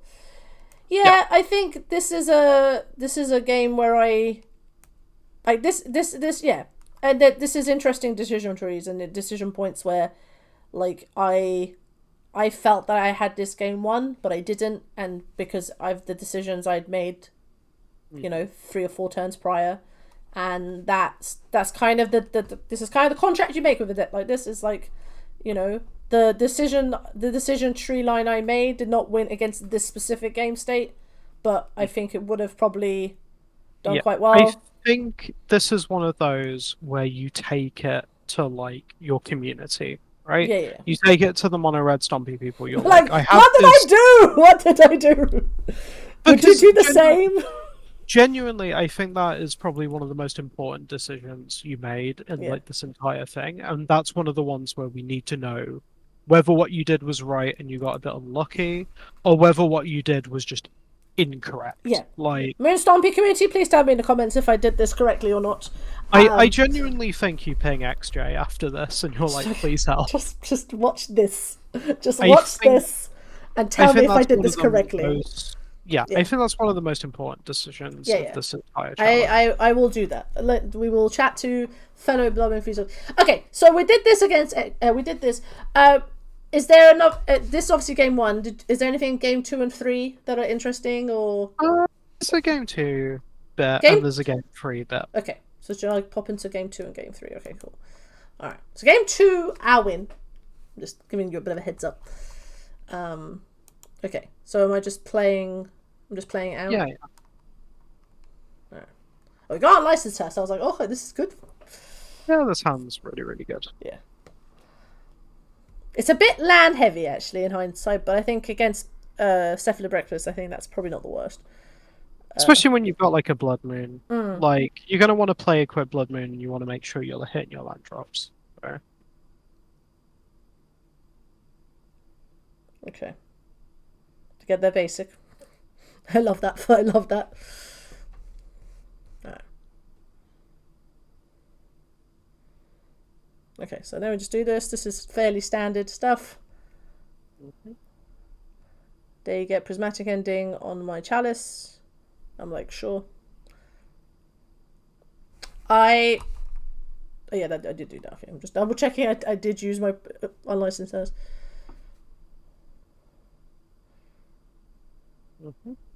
This is all fine. This is all. I shouldn't have attacked with this in hindsight. Yeah, I disagree with that, but I was pretty sure you knew that was wrong. I was just like, why am I attacking? I was like, as soon as I did, I was like, why am I attacking? I just need to. So yeah, this was a mistake. So now if they go land Shuko illusionist, you die. I just died. So I caught myself, like, as soon as this happened, I caught myself and I was like, oh god, we're gonna happen this again. And then they kill it. So I could have prismatic ending in response, but yeah. So now I think I discard land Chromox. I'm like, sure. Make mana. Do I play Blood Moon? Can't remember if I play Blood Moon. So yeah, if we pause it, you play Blood Moon. And part of me feels like the correct move was to just play Fury. Do you think so? Fury makes it a 2-turn clock, right? 3, 6, 8. Yes. You are correct. And if they had the combo already last turn, they would have just killed you. They would have just killed me. Yes, they don't have the combo. And you're not cutting them off any of their colours anymore. Yeah, no, that's... Yeah, I think Yeah, you're correct. I think my thinking was just to cut them off. If this is the only 2 basics they have, that's it. So they can't, like, nomads and... Oh, actually, they could have done both. Yeah, they can nomads plus illusion. Yeah, maybe that was a mistake for me. I should have done that. This is a, like, I am being seen right now. This is like, this is good. This is good. I need this. Or we need this. Folks at home, be humble. This is when you're playing against a combo deck like Breakfast, and they've told you, like, straight up to your face, I don't have the combo right now. Yeah. It behooves you to kill them as quickly as possible. Yeah, because that is fair. Each draw step is one step closer to them just killing you.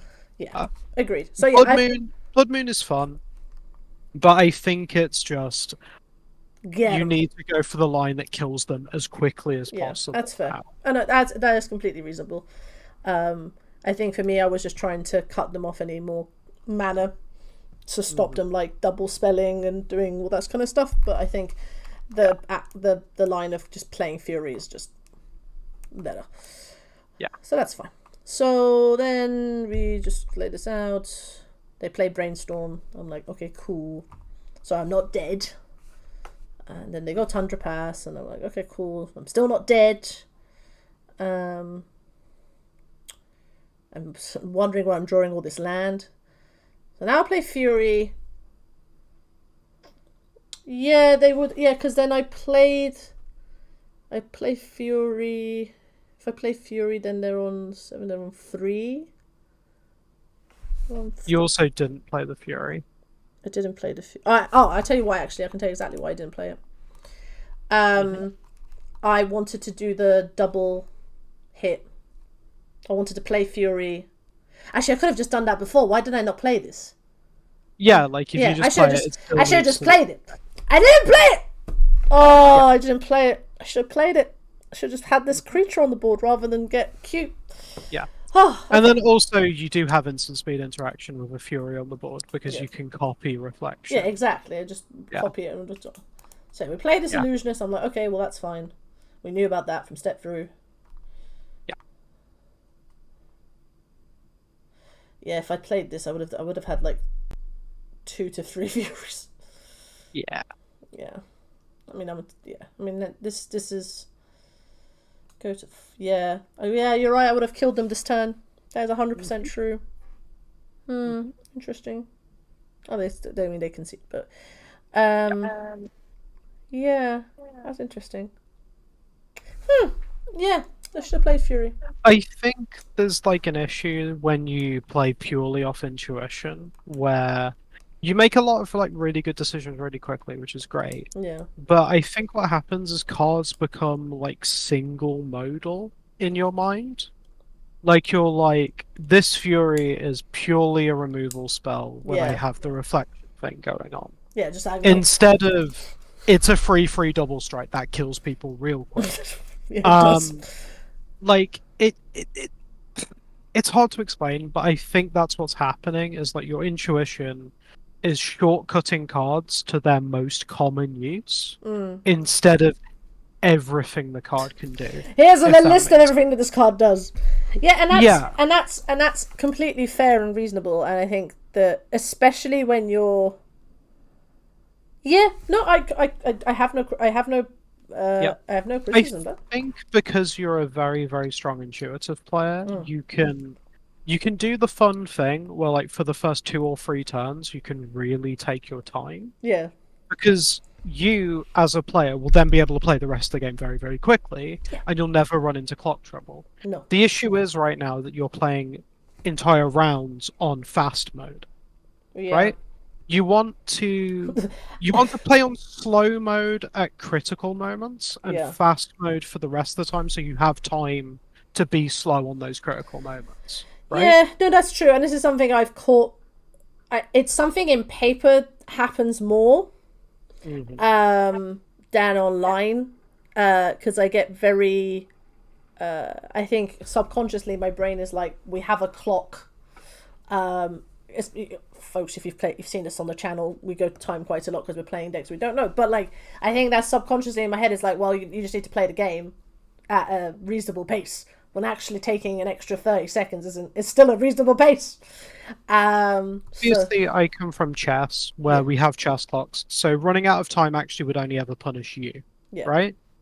And in chess, the common wisdom is most chess positions, pretty obvious what's going on. Yeah. But then you have critical positions where you have to sit there and for like half an hour just thinking about this one move.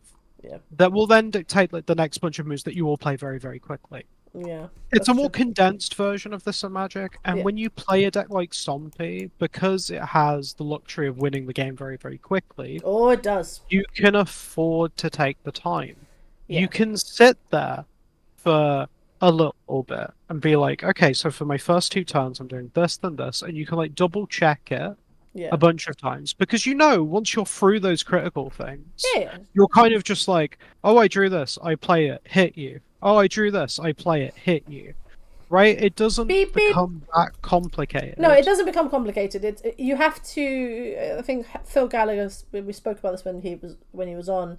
This idea around hypercompression and sort of making these decisions, and I think it's strange. I think it's something that I am probably better at in a paper setting than in an online setting. I'm not making excuses. I'm just reflecting on my own ability. Yeah. In a paper setting, you kind of have time. Does that make sense? Folks, tell me if that makes sense. You have time. I don't know what it is about playing online. It's like it's a different dynamic for me. It's actually not a dynamic that, for me personally, I use it as a testing ground and as a way for learnings rather than it's a preferred mode, as it were, for things like that. So again, not here to make excuses, is just a point of reflection. But that is good to note, because I think even here where I've got, I've still got 15 minutes left on my clock. Like, this isn't with, yes, I know Aegis says 20, but I'm like, I have 15 minutes. The game isn't going to go to the point where I'm using all my clock. Yeah. So I think it's one of those things where you're just going to have to force yourself for a bit until you get in the habit of it. Because you're here, you want to play your cards, you want to chat, you want to have a nice time. And that leads to playing a little bit too quickly. Yeah. And this is kind of like a recurring issue. We've talked about it before. And I think, like, Stompy is the perfect deck to break that bad habit with. Yeah. Because you can just have a couple critical turns at the beginning of the game, and then the game's basically over, right? Like, sure, you need for to... For somebody, it's over. Me or them. Exactly. Like, it compresses the decisions to a very small amount of the game. Yeah. Which is great, because it means you can just focus on those bits and get them down. Get them. But, yeah. Yeah, that's... I think this is interesting. Again, I will speak to the Moon community about especially game 1. I think that first turn is an interesting thought puzzle to share with the community. Can we get to game 3, please? Oh, here we go. Why do I get the feeling I made a mistake here?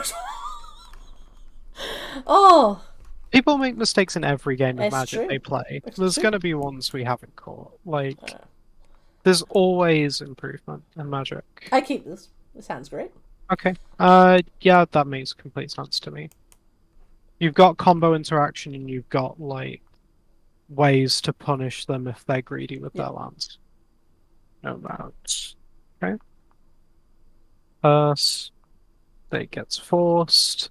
I am now scared. I am also very scared.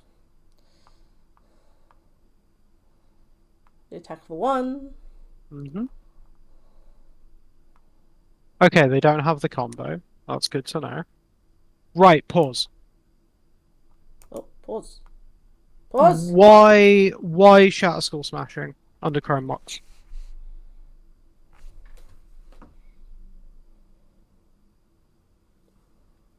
Could have been Blood Moon.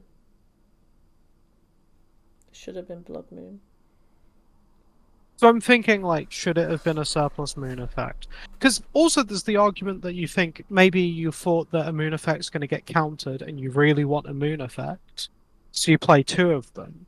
But in my mindset, I was like, they only have 1 combo piece, right? And can I smashing that? The problem is, like, you don't have double red outside of a Blood Moon situation. Yeah. So it's difficult to tell. But again, this was a decision you made instantly. Yeah. And I need to know whether that was thought about at all. Because we know they don't have the combo right now. Yeah, right? They've forced world pitching days. Yeah, they don't have a backup combo piece either. Like, I think they would have played a Shuko if they had it. They would have played a second Nomads if they had it, maybe. Maybe not, because Fury is backbreaking. Horrible, right? But yeah, so they probably don't play. They don't play a second Nomads if they have it, but they definitely play a Shuko. Did I think? Hold on. Let me actually think I actually thought about it, or if it was just instinct. Put Shatter Skull Smashing under Chrome Mox, because that's what you do, because you're zoned in on Blood Moon. Let me think back.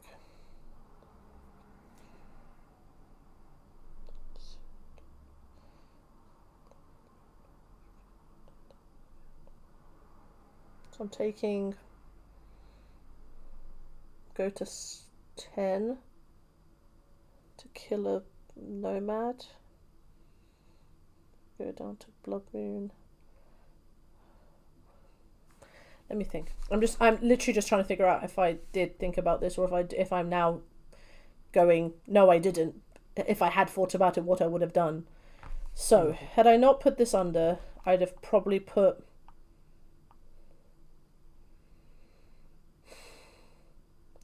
The thing is, my guts telling my guts telling me actually it's you put Magus under because it dies to more things in Cephalid Breakfast because it also dies to Yeah, prismatic ending and swords. yeah, But then I have no threat, yeah, and Magus can block and the Magus can Nomads. block.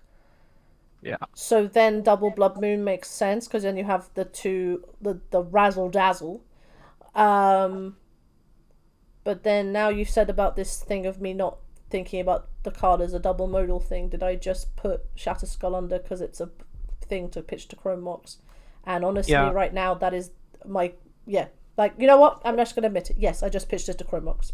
I did yeah. not It even. might still be correct. It might still be to do- correct, but that's I've done the thinking and like done the sequencing in my head of this double Blood Moon thing, and I think I just pitched it under Chrome Mox and now I'm now honed in on this double Blood Moon line.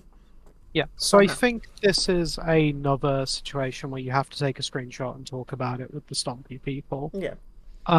Because again, like it's I'm just gonna. Fortunately, I have the gameplay. I'm just gonna share it with the Stomping community. Like, watch this. Just watch this and tell me what you would have done. Yeah, give them timestamps. Yeah, stuff. I'll give them. But yeah, like I think this round is like really critical because there's a bunch of these really critical decisions that you just zoomed through. Yeah. And I think, especially if you've been struggling against breakfast recently, you need to be really like sitting and thinking about these decisions. Yeah. Because also these seem like very common decisions to have. Yeah, Like, yeah. This are both of your decks doing the things they're meant to do. They're not like something weird or fringe. No. Yeah, it's not like Which something means- wacky. Yeah, which means that these are like very common situations. Yeah. Which means knowing the correct answer to very common situations gets you a lot of percentage points. True. Because they come up a lot. So having a deep understanding of things that come up a lot is worth way more than having an understanding of a bunch of things that don't happen very often. No? Yeah, These are the things that if you're gonna win a tournament, These you are the things need that to these are the know- things that help you. Yeah, I'm just going exactly. Going to take a screenshot. There we go. Taking a screenshot of this. I'm also going to take a screenshot of the turn one play and just be like. Yep, so we can kind of just let this play Yep, now. well, let's I play don't some. have much else to So we comment on. play Blood Moon. They get their basics. Mhm. So that's fair enough. I didn't activate Unlicensed Source. I realized as soon as that happened. I do it now. I could have done it before. Yeah. So that's fine. Mm-hmm. So now we're on 3 mana. And you are not having a great time. No, I'm not. I'm Chalice on 2, so I'll explain the Chalice on 2. It stops Illusionist. It stops Illusionist. That was literally all. I thought about it. I was like, I'm stopping Illusionist. That's all I'm doing. Okay, so we'll keep going. So they prismatic ending this on 2. I'm like, oh, that's annoying. So I feel like I'm still dying. Yeah, like they've constantly got you under the gun now. Yeah, you yeah. need to answer what they're doing every turn that you die. So I think I can see. Yes. So I think you guys can see this. Do you think the days was wrong game 1? They just asked me this. And I said, game 1 you were very lucky, lol. He's like, I was. I thought you have SSG less often than you would keep a Chromox Soul Land hand versus a non-wasteland deck.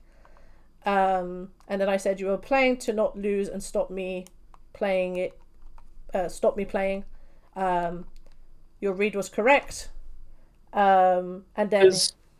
There's also a very interesting thing that you said, where you said during this game, I did not draw my removal spell. Yes. Which I'm again going to make the point that you have a Shatter Skull smashing underneath your Chrome box. Yeah.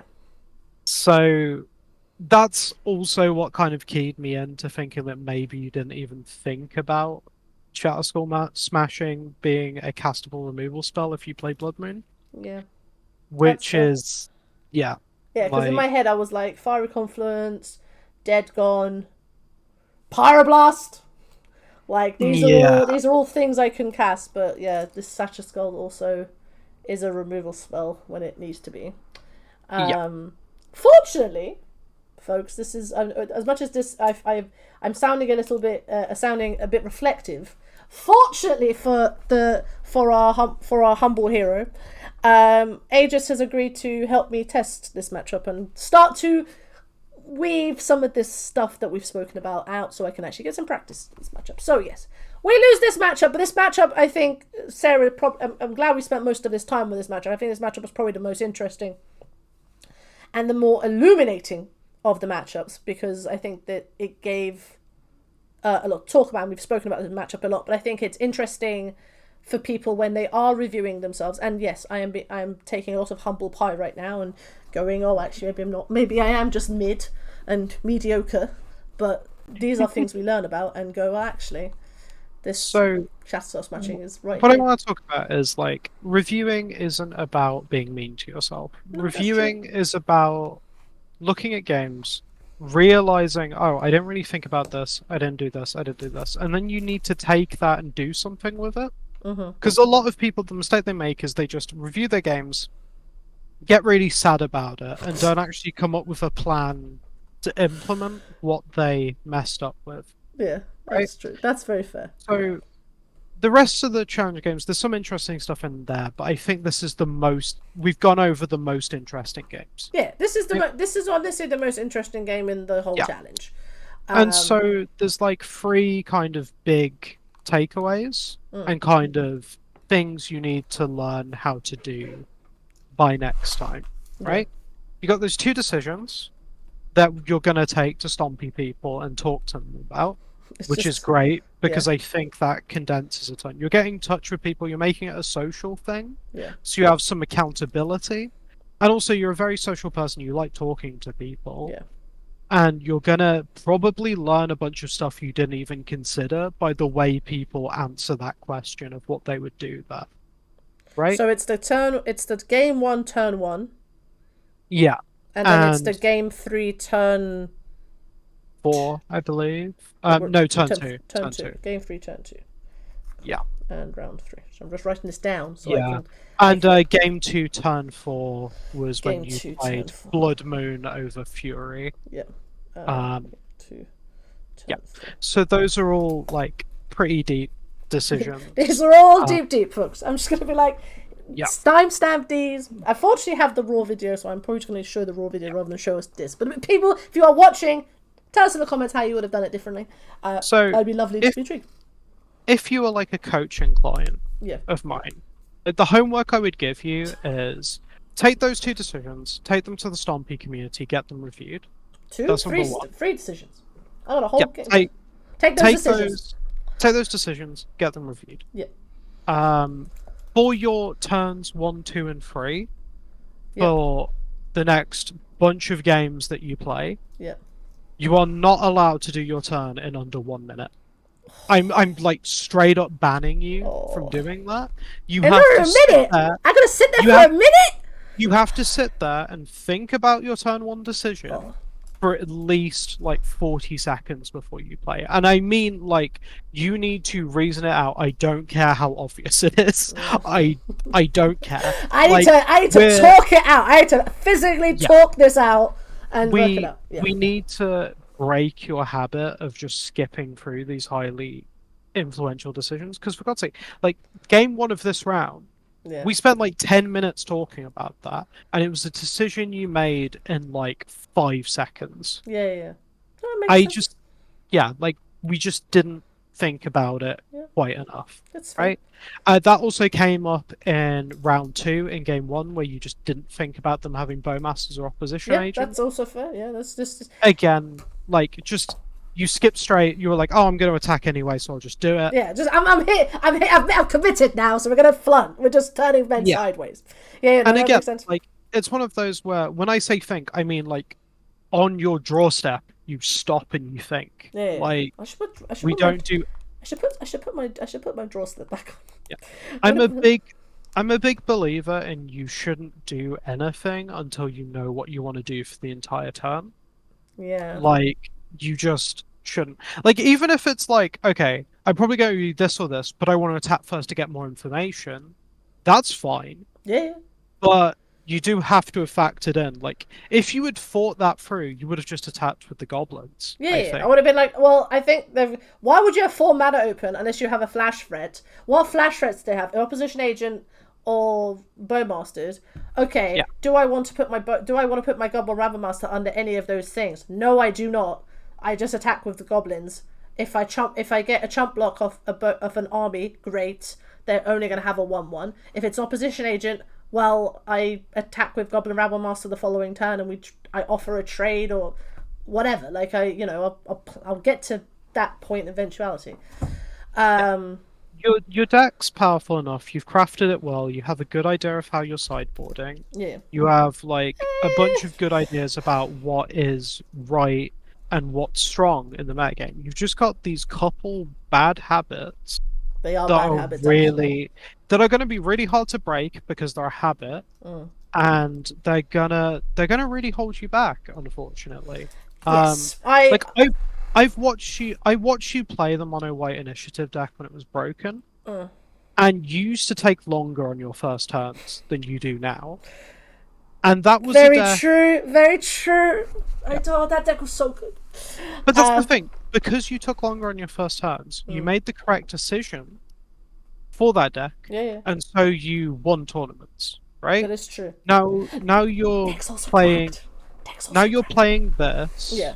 You're not taking the time on that thing, and you're going 3-4. The thing is, you've already done like a wonderful thing in like reaching out to Aegis to test the matchup, which is incredible. I would just really stress that during those testing, you really need to take time and be intentional with it. Yeah. And really like apply this, not like really taking your time at the start of the game. Now we've reviewed some of the games, and we've obviously reviewed sort of a couple of the rounds and a couple of the key decisions, and Sarah has offered her feedback about what I need to do next to improve, and I think these are they are changes in habits, but they are not like completely, what's the word? I can't remember the word you said. It's unachievable. Like, they're exactly not that difficult. I think the thing that I always recommend to people, and this goes for like learning anything, really, is you do these reviews. There's going to be all sorts of mistakes, right? Like, no matter who you are, you're always going to make mistakes during whatever you're doing. Just pick one like big thing that you're just going to work on, especially if it comes up like multiple times. You're like, okay, just pick this, just fix this. And so in this case, it's that kind of just speed running through like early game decisions. We're just going to target that, and that's our takeaway from this review, right? There may have been other like smaller edges that were gained or lost. We don't care, right? Like, you just want to pick the big thing and work on it. Like, the metaphors I always bring up are like other games. Like, it's like in poker, you learn all this complicated post-flop stuff, but you don't know what hands you should be raising pre-flop. Exactly. It just wouldn't matter, because there's a much bigger mistake that you need to focus on first. Street Fighter, you're going into all these like really complicated combo optimizations, and you don't know how to anti-air. It doesn't matter. You're just going to get jumped in on and die, and you won't ever progress. You always want to try and work out what's like the biggest thing. Fix that, and then you can move on to the next thing. So while I was just bringing up something while you were saying, Sarah, and I have a magic coach I haven't been to in a while, and I actually found the document I made that I have all my coaching notes in, and these are my goals at the start of the year. What's the first one, Sarah? What's 1A? Actually, to forget the 1. What's 1A? Be present and mindful of game actions I take. Moving away from learned behavior and guides as a crutch rather than my own faults. I literally said to myself at the start of the year that this is what I have to work on. And this is a moment for me to go, you know what, you haven't done that, and this is an example, and there's countless examples of you not doing that, so now we need to do that. There's obviously other stuff. I don't mind. This is the thing where, like, we talk about goals and actionable things, right? So the goal is there, like, you get the concept, but I feel like you haven't come up with a way to be accountable and make sure that you do it. Right? 100%. And that's why I sit here and I go, you're not allowed to make a play until 1 minute's passed on your clock. And I want you to talk out every single bit of the decision you make. Every single game action. I don't want you to even play a mountain without justifying to me why that mountain was better than playing the Sokensen. Like, you need to just... It's at the point now where you've known it's a problem. Yeah, I know it's a problem now. Your normal methods of fixing it haven't worked. That's very true. So now we need a, like, strict, targeted plan of action. But what's nice about this as well is that now that your focus is on that, as long as you get that right, as far as you should be concerned, you have won that game. I don't care if your Storm opponent kills you on turn 2. If you did the correct thing on turn 1, you won. Yeah. As far as this is concerned. We have to be process oriented. We are trying to fix this problem. It will get us more expected value in the long term. Results will follow long term, but as they do. Priority. It's the speedrunning the early decisions is the main one. I think the second one after that is probably your cards have multiple modes. I think that's part of the speedrunning. That's probably also part of the speedrun thing. I think you're right. I think I'm going to write that down in my coaching notes, because it's a thing. Because I was actually after this league. So to kind of bring you up to kind of the rest of this league. This league kind of is a bit of a yo-yo league, and like I said, we go 3-4, and I am extremely knackered after this. And I actually post the thing and I say, it's difficult to see yourself doing well when you're losing, and I'm trying to do better and improve. And it's challenging to go from sort of mediocre to mid to dare you say good. And for me, this exercise has been one where I am like, you know what? Like, there are... Hold on. Oh, okay, my brain just... I genuinely thought I had 62 cards registered, and I was like, what? That's not right. That should be in there. I think this video, and for people at home who are watching this, you think that you have ways to improve, but until you do the work and you actually like look at yourself and review it, you don't, because then it's, especially for someone like myself who is very feeling driven and intuition driven, you don't have the stats to behind it. You don't go like, well, I did this, and it's like, now we've done this, and we go, oh, I've do things that I haven't, that you, not saying you don't catch, but you don't catch this stuff. Like, if you just keep playing and you go, I'm not improving, that's where stuff like Magic Online is a very good resource, because you can review these games and go like, actually, this is what I did incorrectly. And if it was like I did that once, I could probably be like, you know what, I was tired. I could make a justification, or like, oh, I was tired, whatever. But the fact that it was a common thread for me is making me, for me personally, it's a bit like humble pie, and going, okay, that's an issue that we can fix. That's a fixable issue. It's one of those things where I think people are afraid to do this because 100%. I feel very vulnerable. Folks, I'm feeling very vulnerable right now. Like, let's not be about the bush. Sahar's very vulnerable at this moment. It is painful to look at something and be like, I did that wrong. Yeah. But if we just flip that for a second. Before this, you knew that your results weren't what you wanted, but you weren't entirely sure why. Yeah. Right? Because we've done this, and because we've gone through the vulnerable thing, we now have a concrete plan of action to fix a flaw in your gameplay. This is a better position than you were in before, where you're like, I'm losing and I don't really know why. Yeah. And it's very much, we stand here and we go, well, this is why. Yeah. Because I thought it was like late game boards. Like I actually messaged a sort of a pro that I know, and I was like, hey, can we chat? Because I think my actual problem is my late game board state. I'm now going to message them and be like, yo, that's not my problem. In fact, late game board state is not a problem at all right now, because that's not what I'm focused on. My focus is on the early game and fixing my early game. So then I can actually, make time and actually think my lines through. There's I found a post by Carmen Complarens. Congratulations to Carmen and Jadine on their recent nuptials. We love that for them. And they said that when they playtest alone, they justify every single game action to themselves, including land drops and mana tapping, which I find wild. But it's not actually that wild, because that's actually what you should be doing. And like, you do that enough times, then that becomes second nature. So then when you're playing, that kind of just, you've done that mental, gymnastic, for want of a better phrase. So then when you do feel more confident, you then know what to expect. People look at like top pros like LSV and like how quickly they play. Yeah.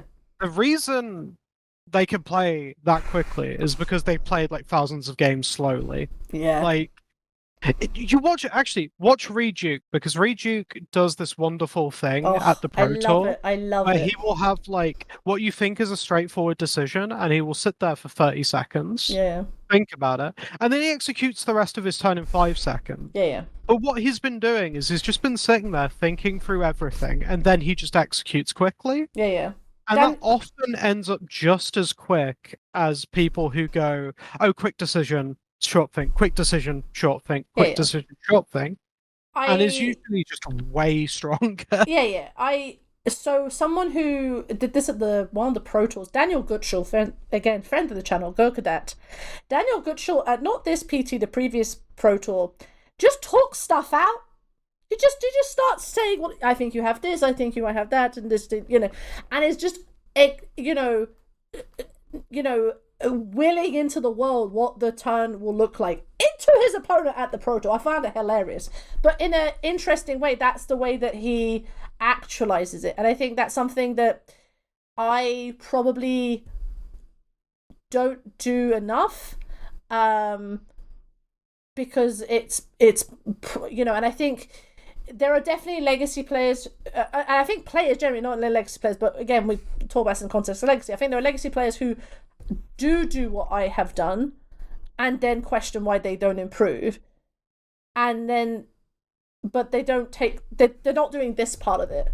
They're not doing this part of the process of actually just realizing what's wrong. And that's why coaching is very important, folks, and you should all have coaching if you can, or at least be honest with yourself. Like it's challenging when you do play off intuition as much as I have done over the years, because it's tricky when you hit a wall and then you go, I don't know what happened, and then you have to be humble and vulnerable and be like, oh, I did this, and then you then improve, and then you build on and things like that. And you said before, Sarah, about me playing with initiative and how I did take my time, and I did, because that deck was incredible. But I did because you had the I'm not saying you had the luxury, but the deck was new enough that you still had to figure out how you got through. I think when you have been playing a particular strategy for a while, or you're accustomed to a certain way of playing, because I think we spoke about this like maybe in one of our first episodes, you get so accustomed to the lines that you think you should be playing that they just come as second nature. But we spoke about this with Phil, we've spoken about some other people, of like that you can't just rely on heuristic and intuition to get you so far, because as we've noticed, folks, that you are losing percentage points because you're not taking the time to think it out. Because and I'll be brutally honest, like when Sarah asked me why I did a line and I couldn't say why, that's really embarrassing, because I'm like, why am I bothering, but just sort of I feel that, I think you said this before, of like, a bad plan is still a plan, but if you've got no plan, then what the hell are you doing? And that for me is like an enlightening moment, because I'm like, oh, I should just have an understanding of what needs to be done and be present. And sometimes, like, I will 100% admit, and I think we all do this, especially when we're testing alone, if you're playing in a league, things happen, like, the door comes, or like someone comes in, or especially when you're like at home, you're like, life happens, that happens, whatever, like you have Twitch on or YouTube and you're playing, like, if you're playing like that and your results are, medium, like, you go, okay, like, this happens. But if you're actively testing and you're actively engaged in a tournament and you're making these mistakes, that is going to falter you than just playing for fun, if that makes sense. It's like these are different expectations. Like, when I play Magic Online, I'm using it as a testing tool. I'm using it as a way to improve my game. And now I have some homework, and we will inform people how that's going. But I have homework, and I think that's, I think this is important. So I think, to kind of wrap it up, I think if you have the chance to review your games, please do. Even if it's in paper, if someone, if it's been streamed or whatever, do it. Or if you don't have an opportunity to play Magic Online, or you do play in paper, just have someone who's like an observer, like someone who's just like, hey, I think I think if this was in paper, I'd probably do the same thing and be like, Sarah, watch me play some games, and then observe afterwards. Like, it happens in, I can't remember what, like therapy settings or like teacher settings where people observe you playing, and just then ask questions about that. So by all means, if you feel like you are stuck or you feel like there is something off, then by all means review it, because I think that I'm all for having like an unlucky streak, but if I was like 0-20, I'd be like, what the hell is going on? But the fact of the matter, it's not even that. It's like, I am winning some, but I am losing more than I am winning. And that to me is a sign that something is off. And that's when you know that. I think that makes sense, or I've ranted a little bit, but I mean, downswings can happen. Yeah. You can get unlucky times, but even then, there's probably still mistakes you're making that you can catch.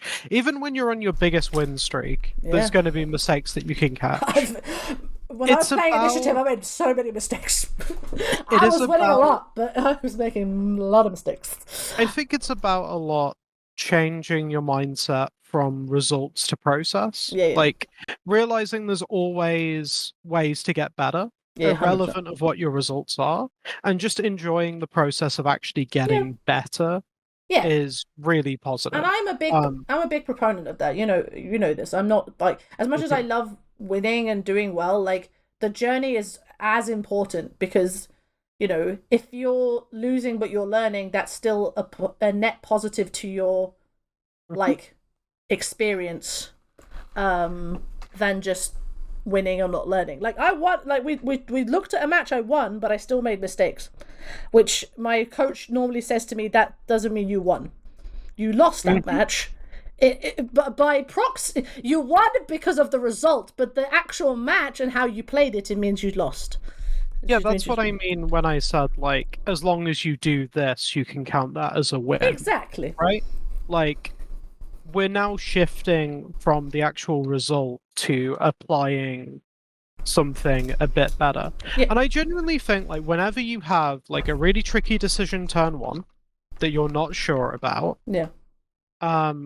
I would recommend now, like, really taking the time and always getting feedback on those from other players, because we've identified this is something you're struggling with, and now we can just take concrete steps to fix it, and that's great. That's all you need. That's like, all you I just need.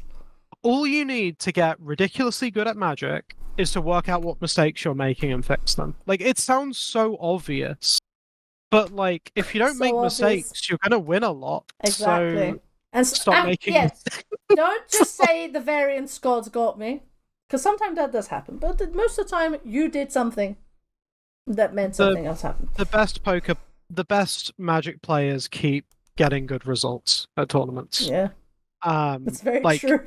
Simon Nielsen has just top-8'd 2 Pro Tours back-to-back. Even if his variance is going great, that doesn't explain all of it. Simon Nielsen, very good. Javier Dominguez, very good. You do have to be very, very good. You do have to get a bit lucky to get there. Yeah. But the amount of luck that Simon Nielsen needs to get there compared to the amount of luck I would need to get there is ridiculously different. The man is very good at Magic. He is very good at Magic. But it's, again, I've spoken to a few of the pros now, because they're actually very approachable, folks. They're actually very nice. And a lot of them, I mentioned about the post I made, and someone quote tweeted Javier Dominguez's weekend of 0-2-1-2-0-2, and I was like, well, I'm glad to see it's not just, I'm glad to see sometimes it happens to the pros where they have a bad weekend, which does happen. But I digress. I think that identifying areas of improvement and level up moments, this is just a level up moment, folks. To use a phrase that's used quite a lot in the Magic vocabulary, this is a level up moment, and I think this is maybe been a little self-indulgent, but I think there are lessons that everyone can take from this video. If you've got this far, fantastic. We love that for you. But just, I hope my openness and our openness, not even my openness, our openness of being very, having constructive feedback about playing has made you, maybe look at your own gameplay in a slightly different way and look at Magic in a slightly more critical perspective. But I think it just helps everyone at the end of the day. So I think with that, we're gonna bring this lovely video to a close. Again, thank you so much, guys, for hanging out with us. We will be back with an A to Z video very soon. We are going to get back onto the main road of the A to Zs, and we've got a very cool episode coming up about mana bases and deck building, which is going to be super interesting. These are kind of a couple of episodes coming up, but again, catch us around. You can catch us on the Legacy Gambit on Twitter, and until next time, just keep enjoying playing Legacy. Have a process-orientated viewpoint, and just enjoy stuff. Oh no, sorry, one small thing before I forget. Big news. Sorry, I'm going to do my big news section. Big news. If you've been under a rock, where have you been? 2 things. The 14th and the 15th of October of this year, I'm going to talk about this every video we're at until the time comes. 14th and 15th of October is Command Fest Europe. It's going to happen in Birmingham, in London, in Birmingham, in the United Kingdom. It's going to be very, very exciting. If you're in the European area, please come and attend. We have been informed by Axiom now, who are the tournament organisers, that there will be not 1, but 2 Legacy events happening at that event. And we're not talking like a small, 32, 64 player event. No. They have capacity for up to 400 players. 400 players, Sarah. That's going to be incredible. I'm so excited. So if you are excited about playing Legacy, please think about attending that event. But even bigger news, folks, I got so excited when I heard this announcement. Eternal Weekend is back. I repeat, Eternal Weekend is back. Praise the eternal gods. We have Eternal Weekend. I am so excited. It is the 17th to the 19th of November in Prague, in the Czech Republic. Please, if you're excited about Legacy and Vintage, feel free to come. I am so excited. I cannot wait. I'm going to play all the Legacy that they will let me play. I'm even going to play some Vintage. Real paper Vintage. Oh, Sarah, I'm so excited. But yeah, we'll tell more about it. I will post some links in the description. But yeah, there is going to be a lot of cool Legacy being played over the next few weeks and months. I'm very, very excited to play that. But until next time, keep enjoying playing Legacy, and we will catch you next time. Bye, guys. Bye. Bye.